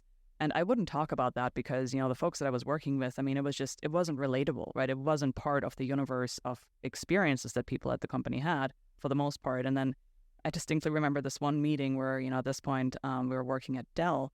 And I walk into this client meeting, and one of the guys at Dell is wearing a race shirt from a 100-miler. And so I'm like, oh, are you an ultra runner? So we start gabbing and we start talking about all the races that we've done and whatnot. And there's two of my associates sitting there. And, they're just sitting there quietly. And then we go into the meeting, we do the official business part, and then the client leaves. And, now my two associates are sitting there and they're like, what was that? Yeah. 100-mile what? Like a car race? So no, running on my 2 feet. Yeah. That's the way that works. Yeah. It's incredible. There's a lot of people in management consulting and finance that are doing these like massive, athletic feats just on the weekends. And running is, it's an easy ask because, you don't have to travel too far to get to a place to run like that. And it's become a lot more popular, since that time. I mean, I'm talking about 2013, 2014, where ultra running was definitely a thing, but it hadn't quite exploded to the extent yet, where it is today. Yeah. I have a friend, Jason, who was on the podcast a few days ago, and he got into like ultra running in COVID because the gym closed. And he never really spent a lot of time running. But because COVID kind of hit and he wanted to keep working out and he just got into running. And then every day he just was like, I'm going to run further than I ran yesterday. And then he just started running 50 miles, 60 miles. And and then he just started. And then when COVID finished, he started entering races. That's cool. And that was it. It's amazing like how people get started into that space. Yeah. Okay. So end of year, you collect your bonus, you quit. So where are we now? Like December, which year? This is December 31st, 2015. And I was 30 at the time. And I had no plan and no idea what I wanted to do with my life. But I knew that I needed a break and I needed an opportunity to just be myself and, take some time. So I essentially gave myself permission to take a sabbatical, even though I didn't have the money for it. I mean, again, I was earning very well, but at that point, I then took all of my income and put that into paying off my student loans. So I finished paying off my student loans on the 15th of December, and I, was out of the company on the 31st. I gave up my apartment, I gave up everything, and I left the U.S. actually temporarily to then re-enter legally on a tourist visa, not being able to work. And I had bought a little Chevy Astro van for $2,800 off Craigslist and built it out with a handsaw to be able to live in it. And that was my plan for, I said 6 months. I don't need to think about what I want to do, who I want to be when I grow up. I'm just going to give myself 6 months to just do the things that I love to do, which is being outside, running, climbing, mountains, adventure, whatever it may be. And at the end of the 6 months, then I'm going to start thinking about what I want to do. So that's remarkable, because the two questions I was going to ask is what happens to your student debts when you quit and what happens to your work visa, but you just nailed those. So that's fine. So you gave up management consulting basically for the van life. Yep. And what was it like being on the road in a van in the United States for 6 months with no work stress at all? It was incredible. I mean, it was amazing. It was nothing like what people picture van life to be like now, because, there's folks in these $150,000 rigs and, they have Starlink and they're working from the road and everything's fancy and nice. Like, my van wasn't fancy and nice. It was tiny. It was old. It had 200,000 miles in it. It was shabby. It was perfect for me. And I just woke up every morning with this huge smile on my face, being like, this is epic. I have no emails, no meetings. I mean, just imagine a completely clean slate. I'd given everything up. It felt like I was a little kid again, because I had zero responsibilities. At the time, I didn't have a partner. I didn't have any attachments. I had just enough in savings. I think I had, maybe 15,000 in the bank or so, but, I had just enough in savings and enough confidence in my ability to make more money down the road that I said, I don't have to worry about it. I'm living on a budget day to day, but I'm just not even thinking about what I'm going to do. And so it was the most carefree period that I've ever experienced as an adult. And you did that in your 30th year on this earth. Yeah, it was amazing. That sounds amazing. Yeah. I'm jealous. That sounds really, really nice. And okay, so how long into that 6-month stretch do you go before the anxiety kicks in, where it's like, okay, my tourist visa is running out, because as a European passport holder, as a Canadian, you were allowed to stay in the U.S. for up to 6 months. Mm-hmm. So your 6 months is running out. You're going to have to leave, get married to an American or work, right? And you're also running out of cash. Like, how long does that bliss last? I'd say it lasted for about 3.5 years.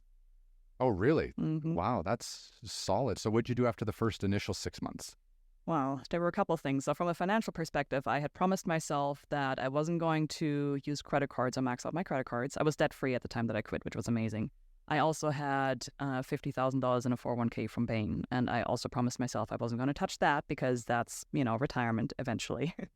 And of course, I broke both of those promises to myself, and I ended up burning through my cash, maxing out my credit cards, and drawing down the entirety of my 401k. All in the name of adventure, though, but that's okay. Correct. Yeah. Yes. So you may see a pattern here, fiscal responsibility, maybe not so much. But when the mountains are calling, you just pay the money. Yeah, you got to do it.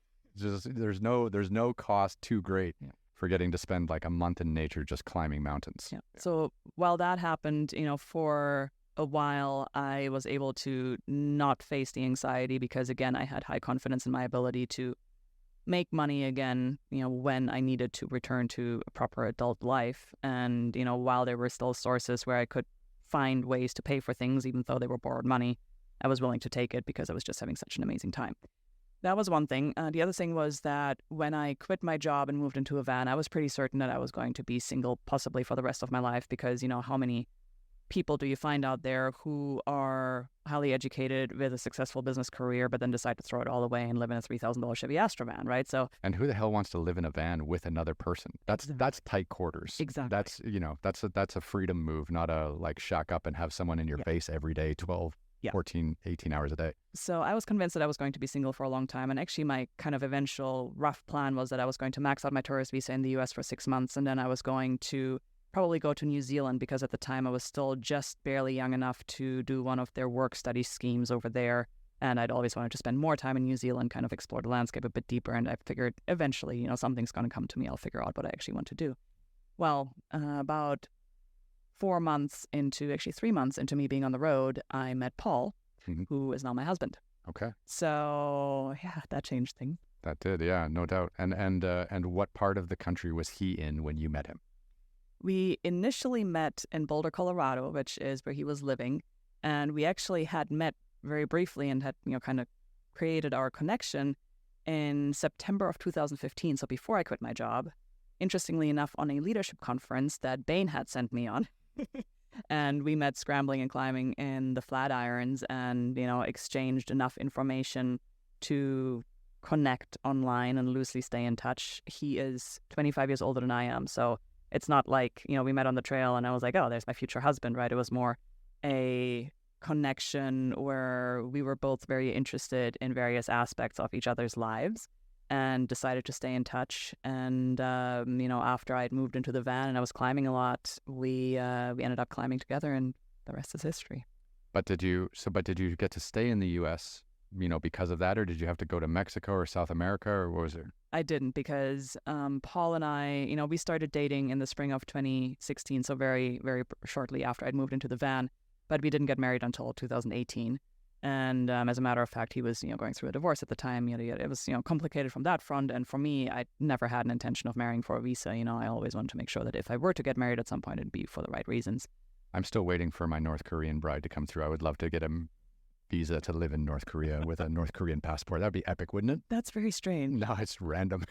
How much time have you spent in North Korea? None.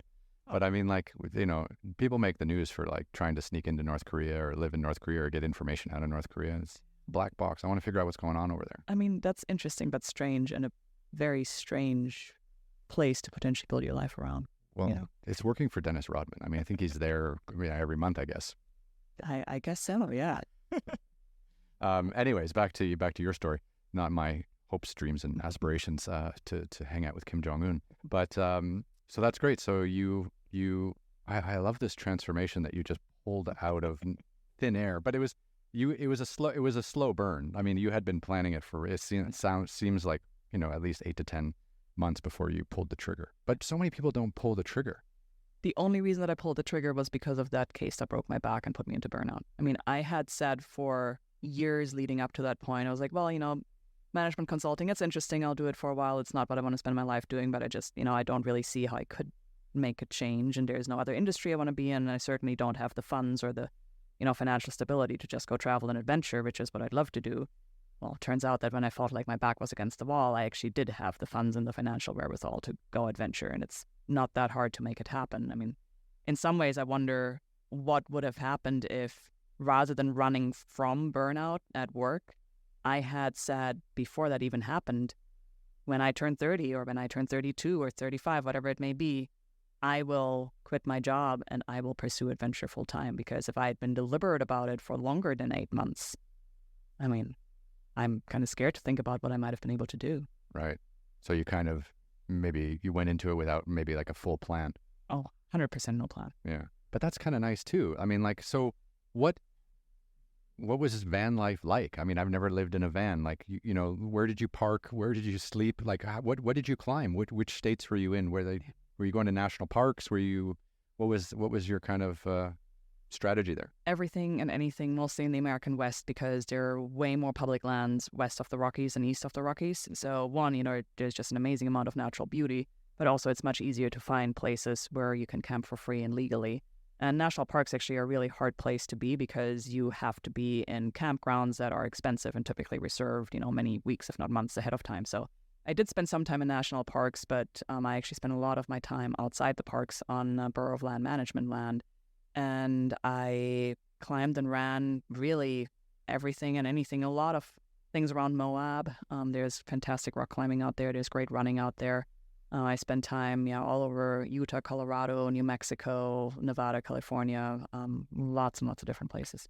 And it was all in the name of climbing and running. You weren't just enjoying the freedom of living in a van. Like, was it, you had a purpose to climb and explore these areas on foot or through vertical climbing? A little bit of both. I didn't have a concrete plan as to all the things that I wanted to do, but as you may be able to tell, I have a certain type A history. And so I had created a couple of goals for myself for that first year out of work, because I figured that if I didn't have anything to work towards, that I'd probably lose my mind and go crazy. And because of that, I had picked 3 goals. I had wanted to run a 100-kilometer race that I'd run a couple times before. That was the USA Track and Field Trail Championships, and I wanted to place in the top 10 there. I wanted to climb a big wall, so 8 climbing, multiple days on the wall by myself without a partner.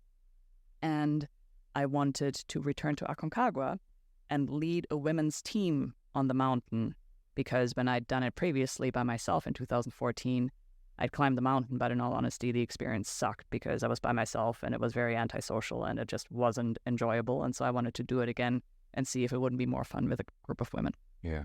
No, that's amazing. I always really loved, I always considered like my climbing adventures and stuff to be, isolating and out there in the wild, but I always had my camera guys with me, Chad and Jesse, and sometimes Daniel as well.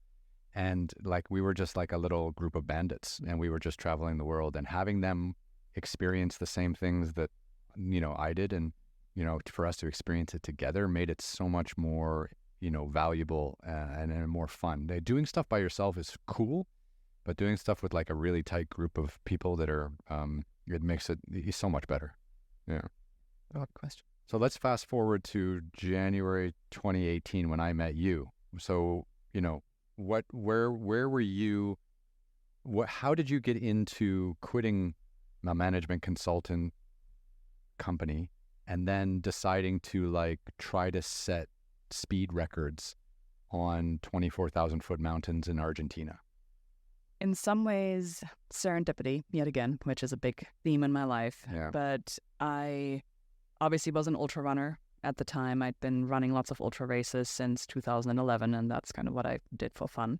And I had evolved into a high altitude mountaineer, and I really, again, enjoy spending time at the edge of my possible and kind of expanding that comfort zone and flirting with the uncertainty of, am I able to do something, yes or no? Because if I know that I can do something, truth be told, it gets boring.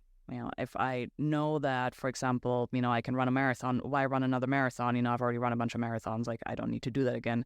Same thing with, now 100-kilometer or 100-mile races. I've done enough of them to know that if I put in the work and I don't show up sick, I can go and run those races. So now let's try to do a marathon at 20,000 feet. So now let's try to put together new elements that create more uncertainty without ridiculously increasing the risk. And that's a big thing for me. And one of the reasons that I'm not a particularly strong climber and that I'm not going to be a, crazy cutting edge alpinist or anything like that, I actually really don't like risk, and I don't like objective hazard. I don't like putting myself into situations where it's very well possible that I'm going to die due to factors that are beyond my control. So Aconcagua in some ways was perfect. And, there are other things kind of in that same realm that I very much enjoy, because the risk on Aconcagua is, it's altitude, it's exposure. Oh, do you remember how windy it was? Yeah, lots of wind. Very, very cold, and the wind chill factor. But, really, those are things that they're manageable. And they are within your control from the perspective that you may not be able to control how windy it is or how cold it is, but you control how you deal with those elements. You control, how well you layer, you control your shelter, you control how much you eat, you control like when you abort and you don't go for a summit because it's too windy, right? So there are so many things that you can influence that make risks like that what I call strategic risk, right? It's stuff that you see coming for a long time and you have a lot of time to make it right. And yeah, if you get it wrong, you are going to die, but you shouldn't get it wrong because you have, probably at a minimum, 4, 5, 6 hours, oftentimes 12, 24, 48 hours to catch things going poorly and correct the course of things. So I enjoy that.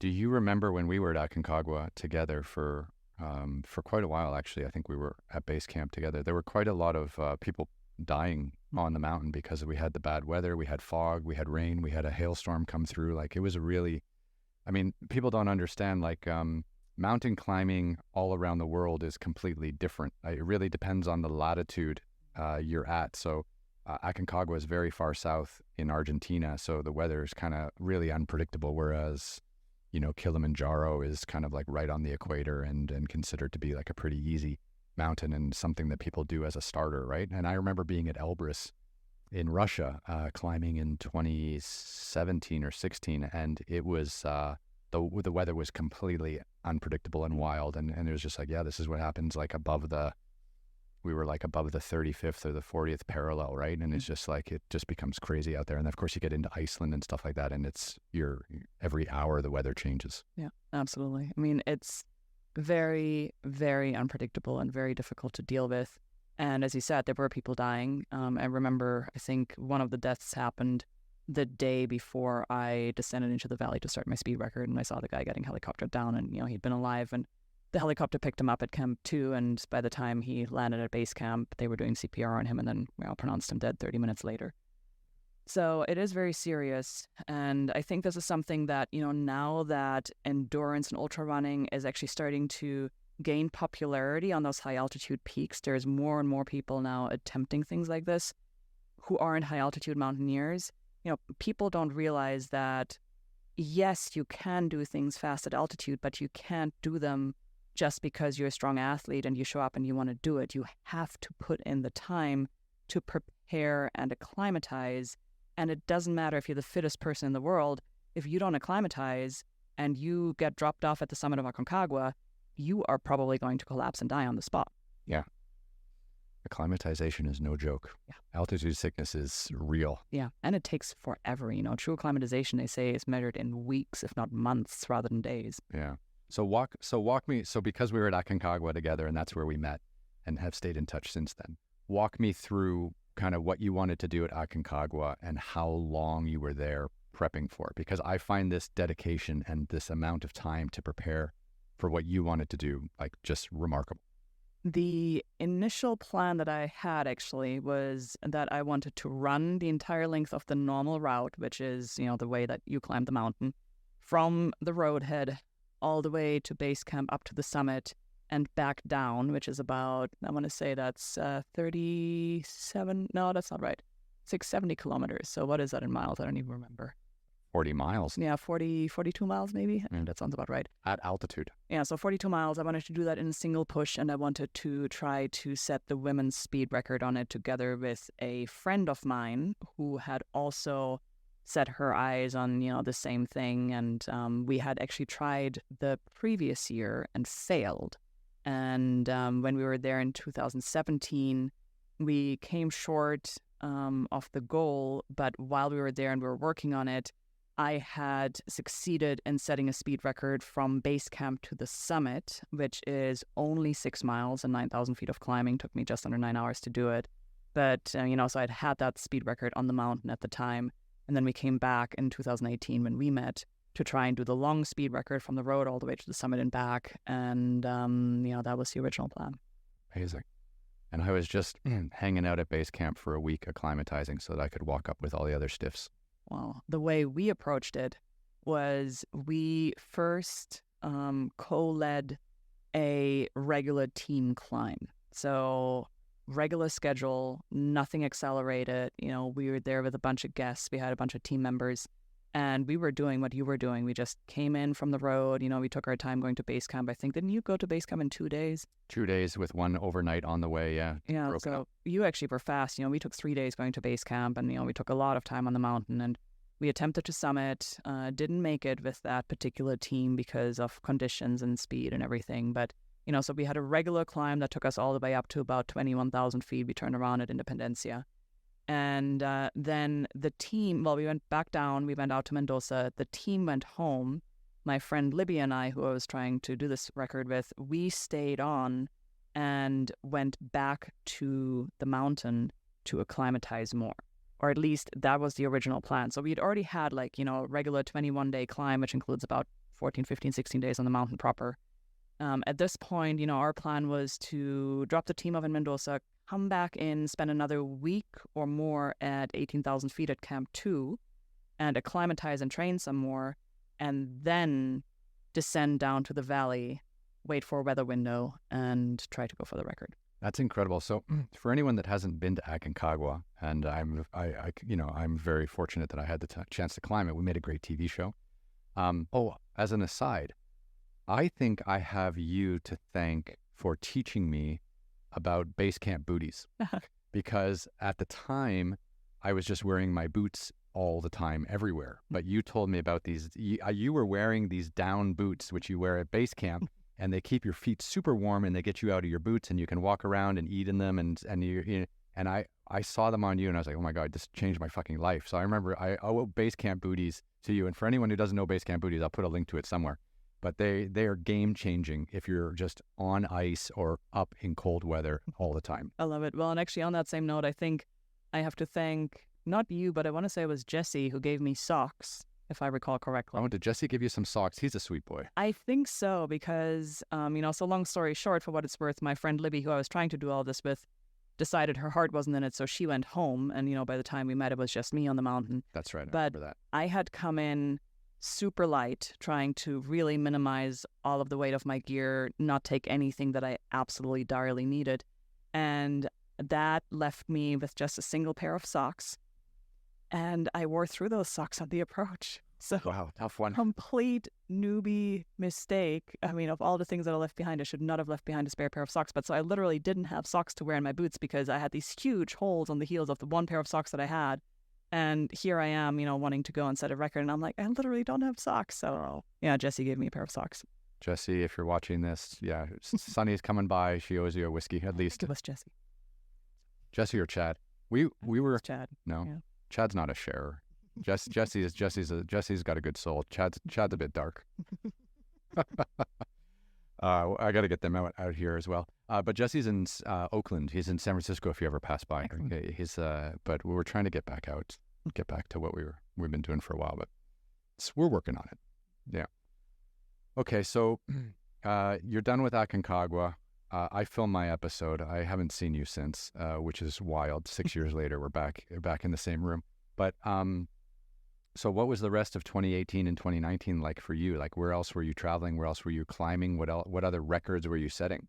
Great question. So 2018, I ended up setting the record. I ran around the mountain and summited in one push, which was 104 kilometers, I think. So whatever that is in miles, I don't remember. And a 24,000 summit. 23,000, 22. 20. It's 23.9. It's 23.9 something. Always understate, underpromise, overdeliver. Anyway, so I did that. It felt like 35,000 feet. It was a tough one. It's a tall mountain. Yeah. Well, the next thing I did is I went to Chile, and I actually wanted to set a record on the O circuit around Torres del Paine, and the Chilean authorities did not allow me to do that. Because you're a woman. Because I'm a foreigner, because I'm a woman, because of many different reasons, I'm sure. For what it's worth, even on Aconcagua, I essentially had to pay a bribe on the spot to be allowed to run. It was pretty. They didn't want to let you run? They did not want to let me run. No, I had to buy a new permit in the moment, even though my permit was valid and legal. And anyway, but yeah. There's only one permit for Aconcagua. Yeah. That's to go up and down. If you want to walk or run, it should be up to you. Agreed. Yeah. Anyway, so all of that had happened. The O circuit did not happen, even though I showed up, and yeah, they just wouldn't let me run. And then after that, I went home and I got married. Where's home, by the way, at this stage? Because you were living in a van. At this point, home was actually in Boulder, Colorado, because Paul and I had started dating at that point. Obviously, we're getting married. And we had an apartment in Boulder together that served as a base camp for me. He was working full-time at the time, and, I was kind of basing out of there and going on adventures whenever I could. So that was home, got married. I then convinced Paul to quit his job, and we moved into a bigger van together. Oh, wow. That's exciting. September 2018. In the meantime, I ran a couple more routes in Colorado. I won a 100-miler in the Rockies and set a speed record on this obscure route that, by the way, I think you would really like. It's called the Pfiffner Traverse. It's 76 miles. It's wildly beautiful, very, very inaccessible, very remote, and, So when I hear 76 miles, I think 7 days. Roughly. 10 miles a day, nice camps, bit of whiskey at night. I don't think about doing that in one push. Yeah. Yeah. Well, and, 7 days is probably the recommended time. And really, that's the way it would be enjoyable versus just powering through. Enjoyable versus just powering through. Yeah, absolutely. But, I've always worked with short timelines. And actually, I think some of the speed record stuff is a remnant from my strategy consultant days, because I only had Saturdays and Sundays, right? So if I wanted to see all the terrain that was out there, I had to go and do it fast. And now that's kind of gotten into my psyche, I guess. And whenever I see something that I could do fast, I'm like, let me do it fast. Let me see if I like it. And if I like it, then I'll come back and I'll do it slowly afterwards. So from your base in Boulder, you've had the chance to climb and trek and run pretty much all over the Americas. Did you ever make it back to Europe for anything, or to Africa? Do you ever, because there's obviously races in Switzerland and races through North Africa and Central Africa. Like, did you ever get back into that, or have you really just focused on the North American and Central America, South America loops? I'm trying to remember now all the things that I've done because I have done a lot. But It's on your website, which we'll link to on this as well, because I did check out but there's too much there to even mention. yeah, that was a lot. So I didn't do much in Europe or Africa, I think. I mean, I guide on Kilimanjaro, things like that. So I've been over there, but I don't necessarily pursue big records or anything out there. What I did do is I ran around the Annapurna Circuit and set a record on that. That was actually 2017 before we met. And then I also had an opportunity to pursue a record on a 100-kilometer mountain course in China, of all places, in the Chilean mountains. That was really fun. And lots of stuff in the US and, mountains, rock climbs, trails, not a lot of races anymore because I've realized that I generally don't enjoy when other people tell me what I'm supposed to find hard or when I'm supposed to do something hard. So I'd much rather come up with my own projects and just do independent runs. So are you at this stage in like 2018, 2019, you're competing a little, but you're out on your own. You're trying to set some records. And are you also guiding at this stage? I was starting to build Awe Expeditions, which is a women's expedition company that I started. I actually was born on Aconcagua with my solo climb on Aconcagua in 2014 when everybody was giving me funny looks about being a solo woman on the mountain. And I was like, why is that strange? There's nothing here that is more impactful for me as a woman as, would be for any guy. So why is it so weird to have a woman show up and do this stuff? So As an aside, do you remember those two American girls that climbed Aconcagua when we were there, and they had just come down a day or two after we arrived, and I interviewed them and stuff like that. They were actually in my show. Do you remember them? I think I remember them from your show. I actually didn't meet them because we just didn't overlap. Yeah, I just missed them. They were super sweet and super like happy-go-lucky, and they climbed it without a guide, and they were just so in the moment when they came down, and they were just glowing, and it was so nice to get them on camera, and they were like bouncing off of each other. It was amazing. But again, two American female climbers that just showed up on their own and did it. It was incredible. And that's awesome. And, it shouldn't be unusual for women to do that. That's kind of the goal that I have with my company, Awe Expeditions. At this point, we're putting together all women teams with women guides to go and support more women to go and do these big expeditions, rather than being the odd one out on a men's team, to actually have a women's environment. But really, I think I will consider my job done when having our teams show up on a mountain like Aconcagua is no longer the talk of the town, essentially. We're now still, we'll show up and people are like, oh, ladies, what are you doing here? You're climbing the mountain? You're going to the summit? And I'm like, yeah, what are you doing here? Oh, good job, gentlemen. You're climbing the mountain? That's incredible. That must piss you off so much. It does. Massively. Yeah. Fantastic. I remember there was... we had some women in our group, actually, because we were like part of a second group. We had our own like little group and our own guide. And remember, we had that little shell house that you came and had some meals with us, I think, while we were there. We had a generator. Remember that? I think everyone at base camp was charging their fucking phones on the generator because we had to do all the camera batteries, and the camera batteries wouldn't hold the charge for like more than 24. It was a nightmare trying to film at Aconcagua. But we had some women in our group, and they all crushed it. They all made it up to the summit. They just pushed right through. It was fantastic. Yeah. Fantastic to hear.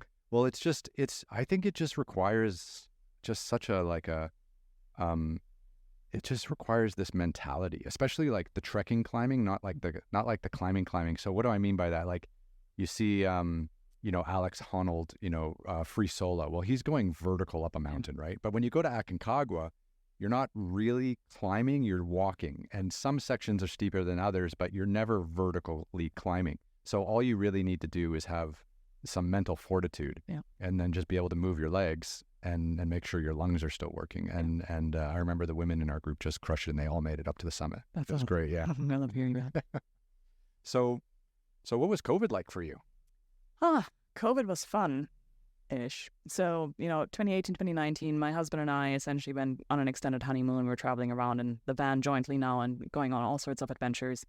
And by the end of 2019, we were kind of reaching the end of our joint financial runway. And we're deciding, now this is 4 years after I had actually quit my job. We're now just deciding what we might do as a sustainable existence jointly, for the two of us. And sure. So your financial runway is basically like the emptying of the piggy bank. Emptying of the piggy bank, emptying of the 401k, the credit cards, and then, whatever money he had put aside to be able to quit with when he quit his job in 2018. And we decided that we wanted to be our own bosses and found through serendipity a guide company in southern Utah that was for sale. And we started talking to the owner and realized it was a really good fit and decided to buy this guide company with no money since we didn't have any. It was owner finance, and we scraped together the down payment from family and friends. And we signed the contract for the purchase agreement on the 6th of March, 2020. That is 13 days before the world closed. Yeah, I think the U.S. actually closed on the 16th, so 10 days later. Did it? Yeah. I got stuck out on the 19th, and I was in Ethiopia. Yeah. Yeah. So that was fun. So you buy into a guiding company thinking that this will be your next stage in not only your relationship but also your professional climbing and trekking and money earning phase of the life, right? And then of course COVID hits and just shuts it all down. So what was plan B? We didn't have a plan B. I don't have a plan B still. Same here. Yeah. I mean, we're still coming back from it, though. Actually, it was incredibly scary to start with because we'd literally just taken over the business. And, at this point, the company was a large established company. It had been running for almost 20 years at the time. But we had all this business on the books, and now everybody's canceling and wanting their money back. And, there is not that much operating cash in a small business like that. So we literally started working on, managing the company. 10 days later, the borders shut down. And I was looking at things. I was like, listen, I think, we have to shut down. Nobody actually mandated that we had to shutter the business. But I was looking around. I'm like, our business model is small group tours where we put up to 6 strangers into a truck together and then spend 3 hours taking them into really rough, deep sand, off-road terrain to then go on an amazing hike. And yeah, fresh air is great, but you have those 3 hours in a truck with a bunch of strangers.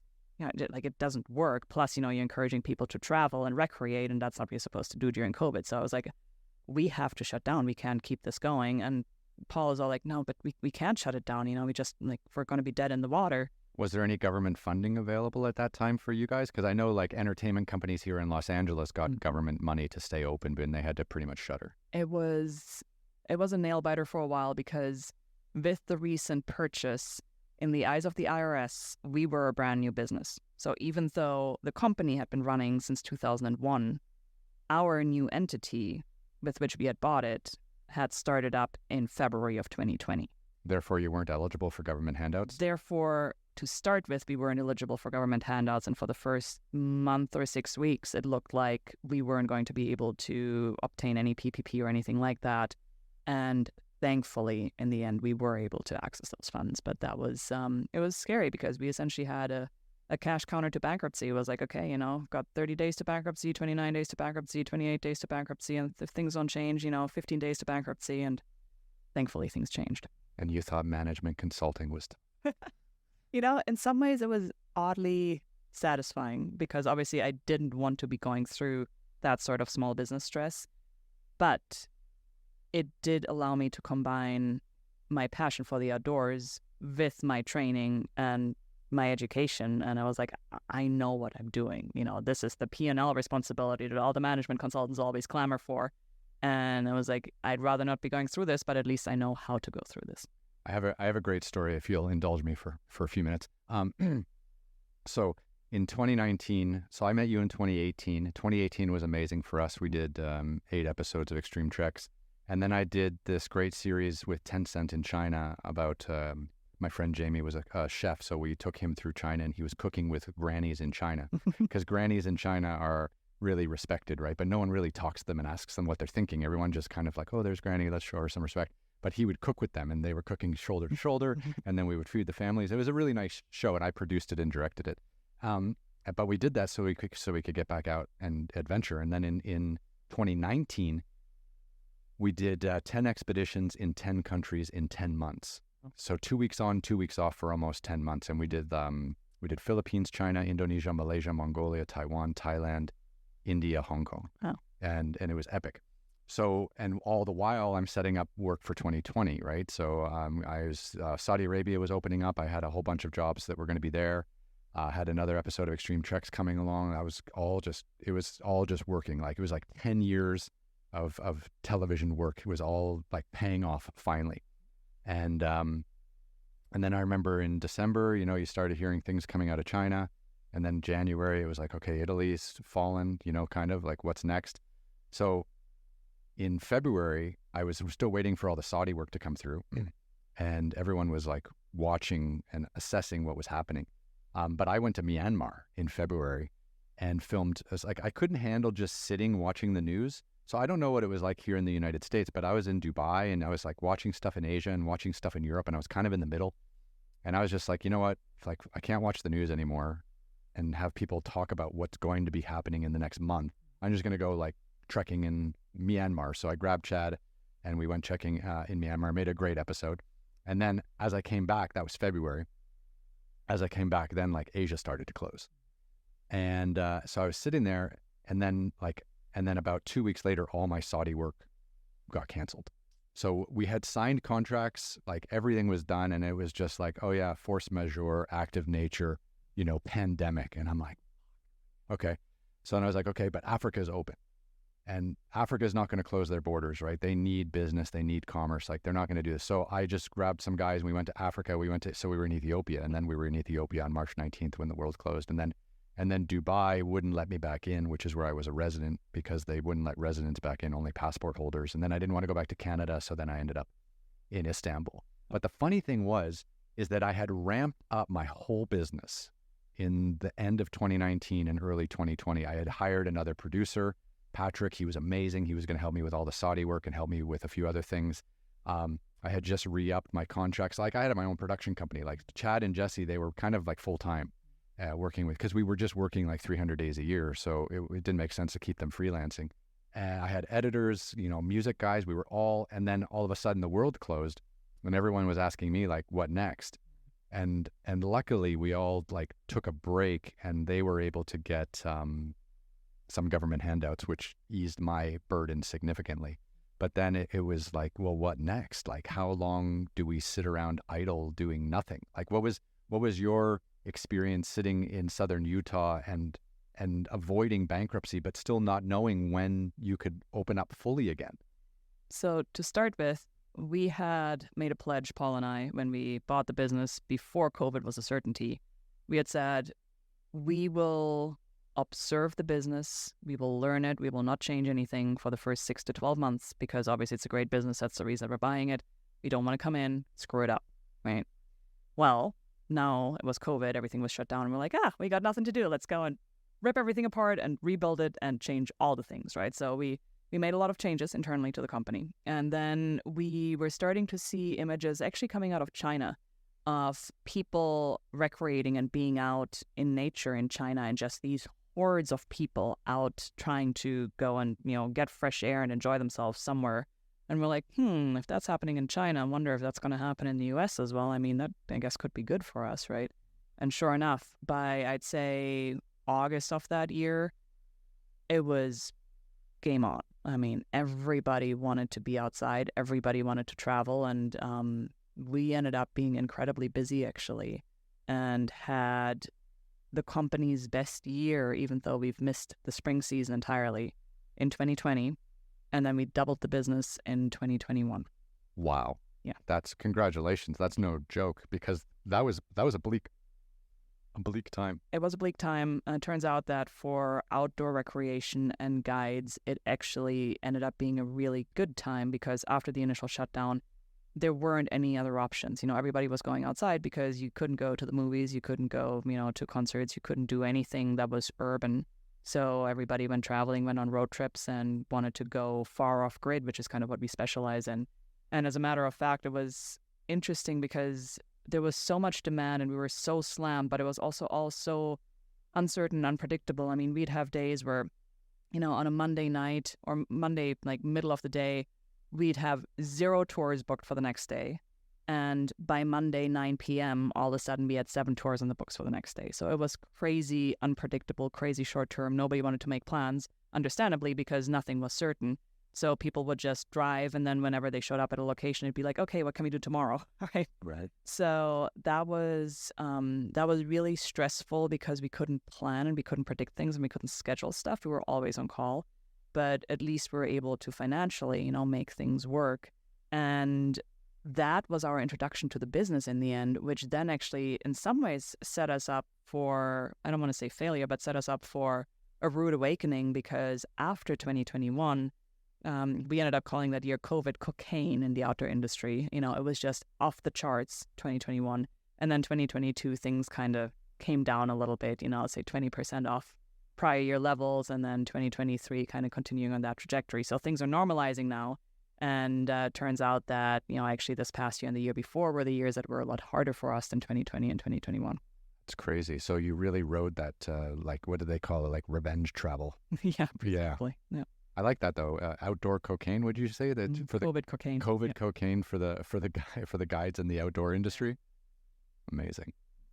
And what about your personal journeys during that time, or were you fully focused on running the business? Like, were you getting out? Were there any races that you could race? Did you have the chance to get back to South America at all? I did, as a matter of fact. And Aconcagua was shut down for a year in 2021 for a season 2020-2021. And opened back up the following year. I kept guiding down there and building my women's expedition company at the same time as managing Dreamland Safari Tours, which is the hiking guide service that my husband and I own together in southern Utah. So I did that. All of us ended up getting COVID on Aconcagua at 18,000 feet. What was that like for breathing? Very difficult. Very, very, very difficult. But did they isolate you? They didn't. So the way it worked is there was a lot of extensive testing for everybody to get into the park, and tests all the way through base camp. And then once you had cleared base camp at the medical checks, it was kind of a free-for-all, because, now you're moving up to the upper mountain. You can't really take tests up there because, the temperatures would, not work with that. And everyone's moving at their own pace up there too. So Exactly. It's hard to predict where you're going to be. And some people are spending 2 nights at Camp 2, right? We spent 2 nights at Camp 2. So, and some people just went right through Camp 2. Exactly. And so, now all of a sudden, that year, everybody was kind of feeling cruddy. There was a lot of coughing happening, normal at altitude, a lot of diarrhea happening, kind of normal at altitude. The water was really bad at Camp 1 that year anyway. So, all these things going on, and, people are like, this feels weird. Everybody's sick. But, we didn't know until we descended back down to base camp. Turns out that it wasn't, a bit of a cough and some diarrhea from bad water. It actually was COVID, and almost everybody on the mountain had it. Wow. Yeah. Did it affect your climbing ability, just making the body that weak? 100%. I mean, none of us made it to the summit that year. And I, together with one of my clients, we tried, and we made it to just below Independencia. And there was no way. I mean, afterwards, we ended up descending that same day all the way back down to base camp. And then 2 of our team members actually got evacuated by helicopter to the hospital. And we learned, that day that we had attempted a summit push while actively having COVID, and then broken camp and come all the way down to base camp while actively having COVID. So, yeah, it was pretty rough. That descent from the summit, or even from Camp 3 back down to base camp, is at Aconcagua is pretty epic. It's no joke, just going down. It's hard.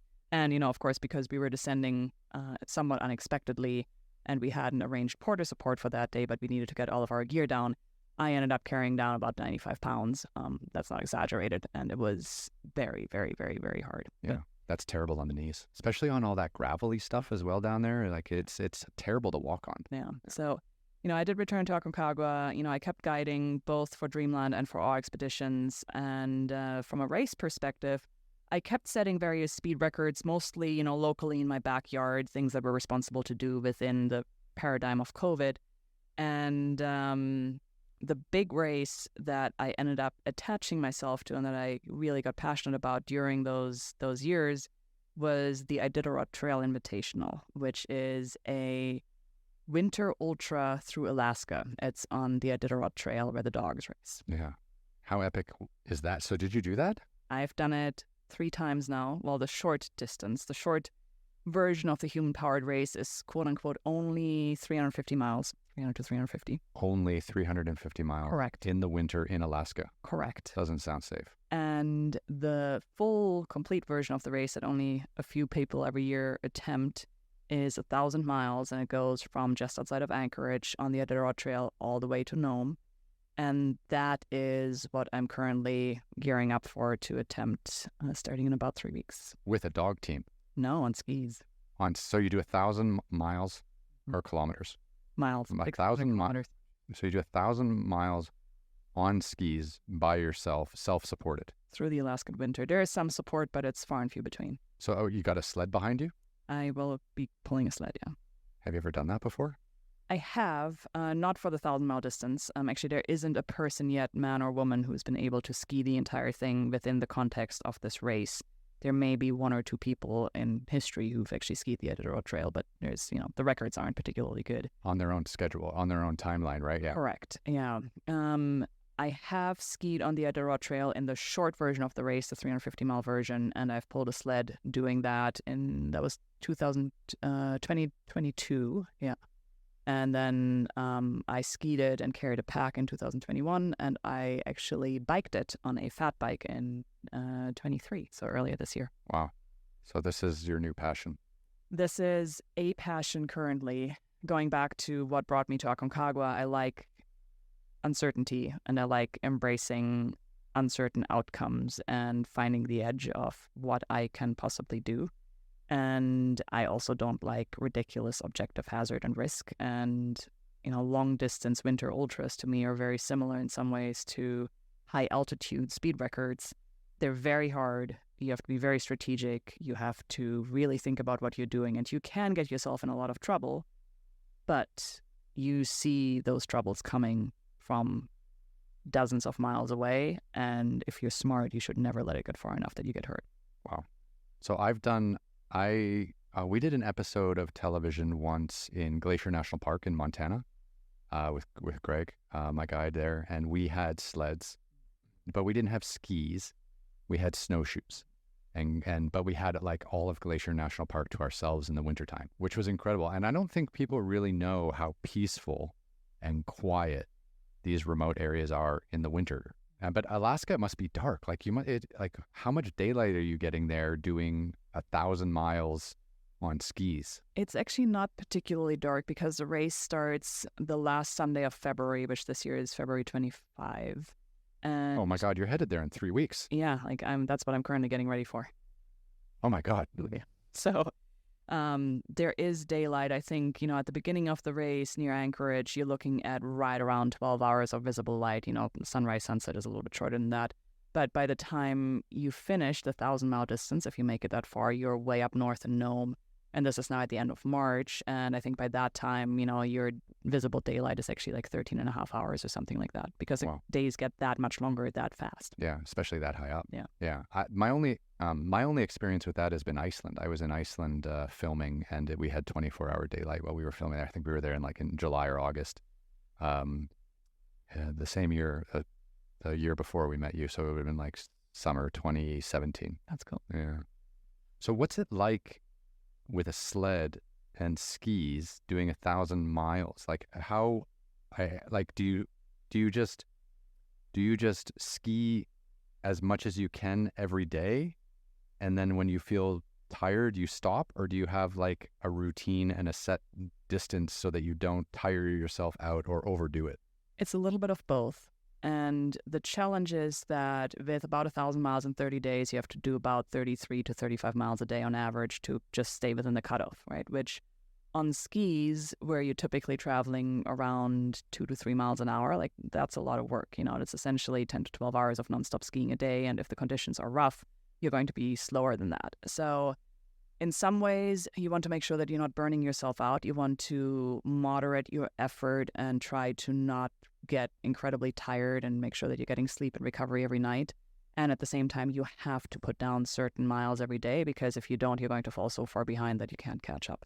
And then you have to deal with the weather, because, when the trails are hard and the weather is good, you can make good progress. But when the trails are snow covered, as in, fresh snow, and it's steep, you have to break trail essentially. And, you potentially have, ground blizzards, and you have, just blowing snow and everything.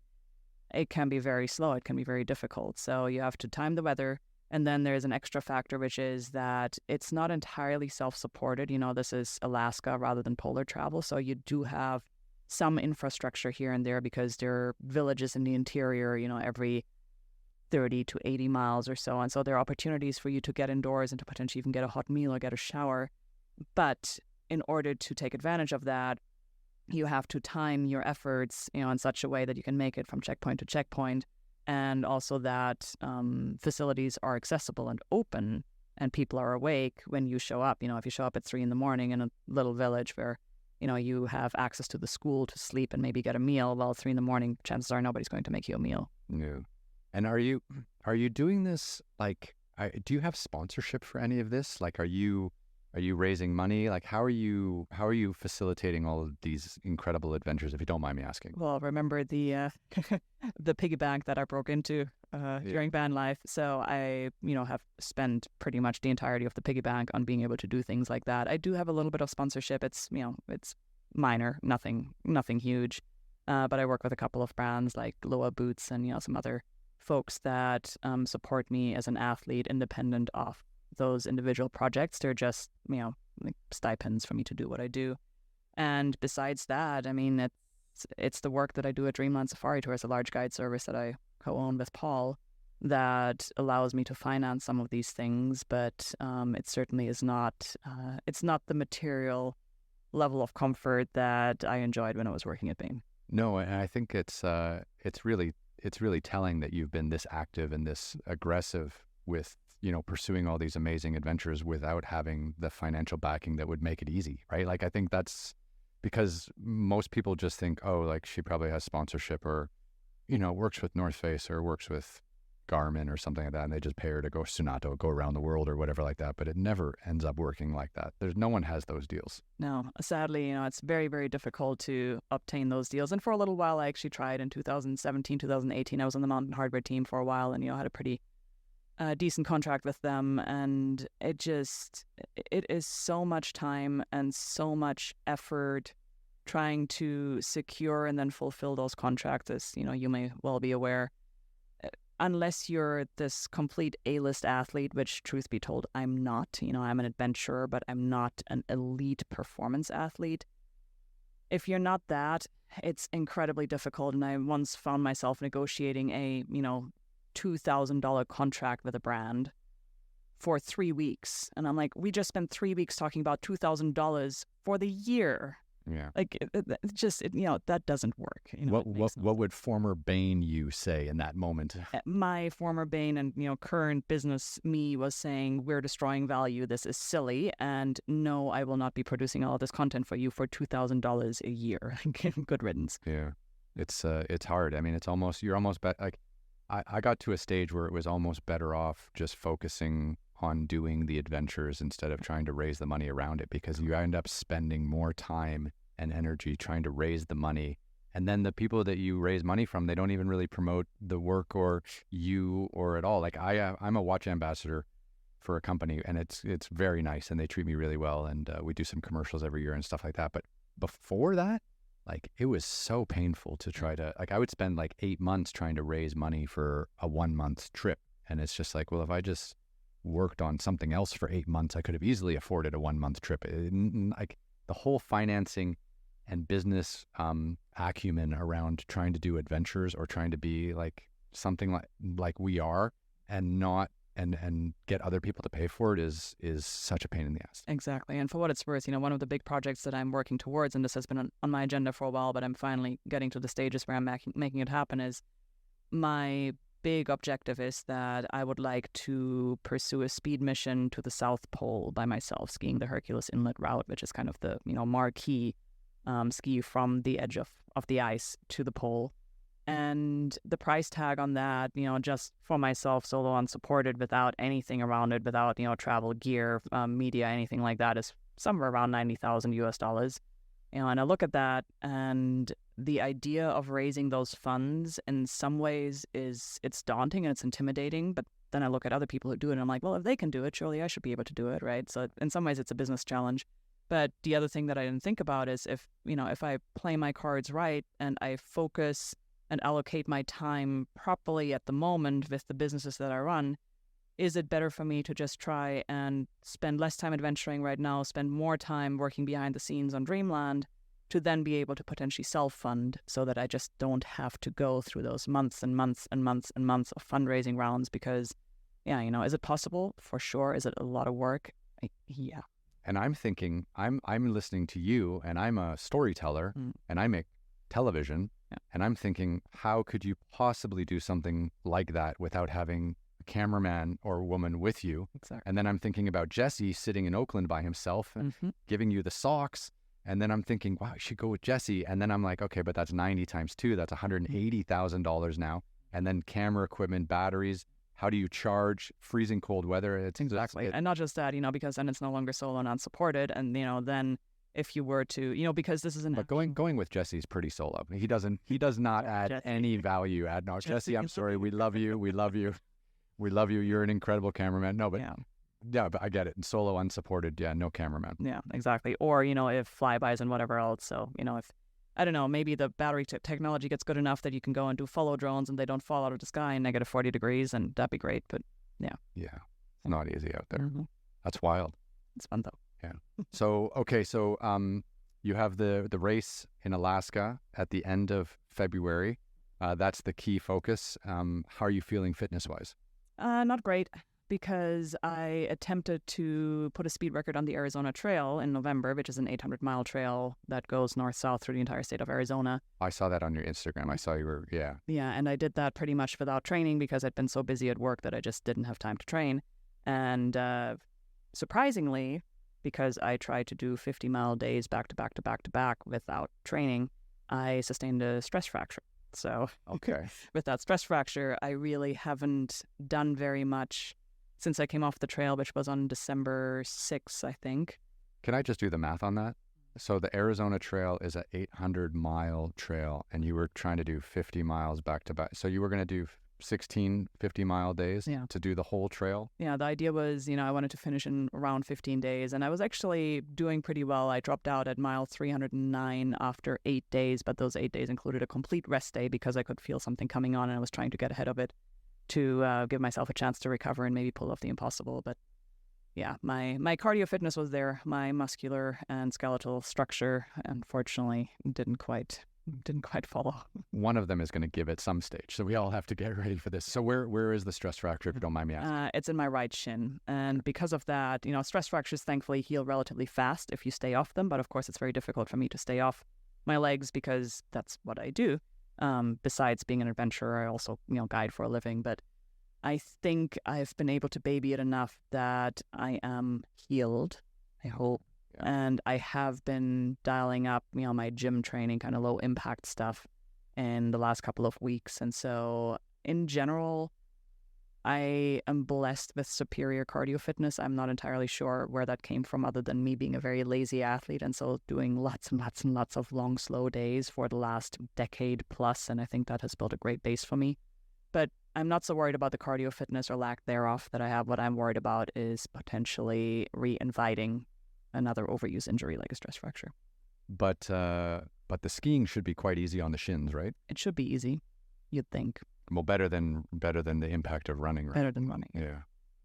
Amazing. So, assuming you, of course you're going to crush it in Alaska, and stay healthy and finish the race and achieve all that you want to do. What else is on the agenda for 2024? In May, I'm headed off to climb Denali, which is a long-standing gap in my mountaineering resume. I really want to climb that too, actually. So I would love to get your feedback from that. That, looks like a fun, enjoyable route, I think, and I'll do it with 2 girlfriends of mine. So it'll be, I think, a good dynamic. And as an aside, though, I have a real problem with this. I grew up climbing and trekking in Tibet, and then Nepal and in northern India and stuff like this. And in China and all these other places and in Tibet, we always had pack animals. Yeah. And, you would have a day bag with some food, a couple layers, enough water, and you were kind of self-sufficient. And then at the end of the day, the pack animals would kind of arrive and you'd get your more food in your tents and your sleeping bags and all that stuff. But when you climb and trek in Europe, and when you climb and trek in North America, including Denali, which is in Alaska, formerly Mount McKinley, you have to carry all your own shit.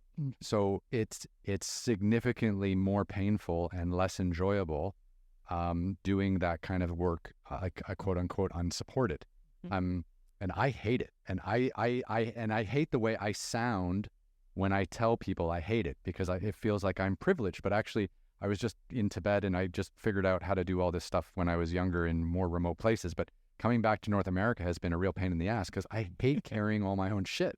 You know, it's funny because, yeah, it does sound privileged, but I totally get it. I know that the styles are very different. And I came of age as a mountaineer in North America, and specifically as a rock climber. And so that's how I learned, right? That was always the standard. And the farther and more remote and the harder to get to and the more weight you had to carry, the cooler it was, right? So that's kind of my mindset. And then actually, it's totally backwards. And then when I now work with teams, many of the women who climb with me through all expeditions, they kind of come up with that same mindset. And then, for example, they go off and they climb Kilimanjaro because they've never been at altitude before. They've done all these like big mountains and like big things, but nothing up high. And so they want to experience altitude. They do Kili and they're like, what, 40 orders and a chef and everything for 6 people? Like that can't be right. And it's like, no, that's the way you do it. They're like, well, can we do it unsupported? Can we carry our own stuff? I'm like, I mean, you can. You're still going to have to hire a local guide because you're not allowed to climb the mountain without local support. Yeah. You can certainly carry everything, but you're just going to deprive the locals of a really important source of income, and you're going to deprive yourself of the experience of what it is like to climb Kilimanjaro. But that's very important, but it's also totally different than a lot of the other mountains around the world, right? Because Kili is a hub of economic activity for the entire local community, right? So it's so easy to get 10 porters and that's their job. They go up every day with people, right? But like when you go to McKinley, there's no village of porters waiting there to carry you up. And even when we did Aconcagua, we spent so much money on porters carrying our camera gears up and down the mountain. And thank God for their amazing work. The men and women that were porters at Aconcagua did an incredible job. But that was a huge part of our budget. Yeah. I mean, at the moment, if you want to have porter support above base camp, I think you're looking at about $1,300 for 20 kgs, 44 pounds, which makes sense because, that's essentially like, you, Ryan, saying like, hey, Sunny, can you go and carry some gear for me? How much do you have to pay you per day to go and schlep my pack? Yeah. It's a lot. It's like, no fee needed. I just want to make sure you get a great TV show out of it. It's like, no one gives a shit. No. Yeah. Okay. So after McKinley, where are you planning to go after that? So Denali, I'm guiding on Kilimanjaro in August, and I'm going to go back on the Arizona Trail in October. And do you start from the scratch or do you pick up where you finished off? Oh, no, you start from scratch because I would like to go after the speed record, which is, 16 and a half days. So I have to do the whole thing in 16 days. I feel like you earned a bit of credit with the first 309 miles.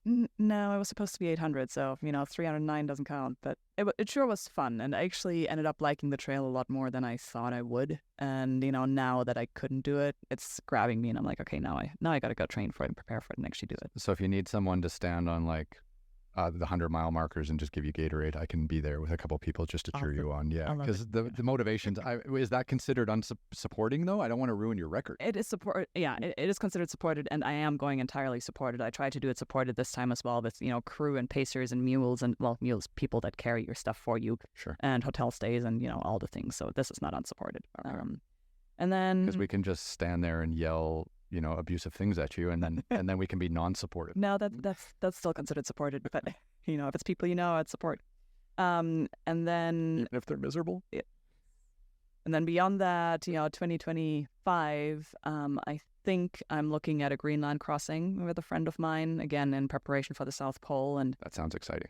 I'm working towards being able to go and attempt that South Pole mission, which I think would be really cool. The issue with the South Pole is that, like so many other things, it's incredibly conditions dependent. And so, it's a lot of money to raise and spend and a lot of training to do to then potentially be thwarted by bad conditions on the continent. Yeah. I've heard Greenland is a real hit miss right now too because of global warming and the melting of the ice cap basically. And it's created all these massive like rivers and crevasses that are incredibly difficult to traverse, right? I could see that, yeah. Yeah. Not easy.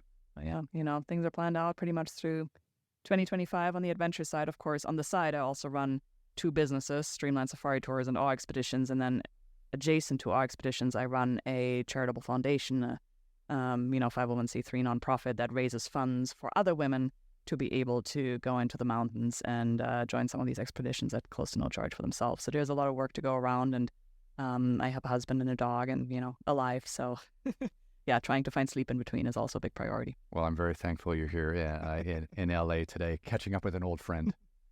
So where can people learn more about you? On the web. My parents unfortunately tried to make it difficult with the spelling of my last name, so you'll have to look it up in the show notes. But my name is Sunny Stroeer, and you can find me under Sunny Stroeer on my website. You can find me on Facebook. You can find me on Instagram under S Stroeer, first initial last name. And all of my businesses are out there as well. Amazing. Well, look, can't thank you enough for swinging by today. And let's not make it 6 years until you come back and have a chat. And actually, whenever you're back in LA, please come by, and I would love to hear about this Alaska thing that you're trying to do. I mean, that just sounds brutal. I love it. Well, thank you, Ryan. Thanks for having me, and it's a pleasure to chat with you. Absolutely. So now we do this. We can go to this little, and they got, hey. Thank you so much for coming by. Yeah, thank you, Ryan. All right.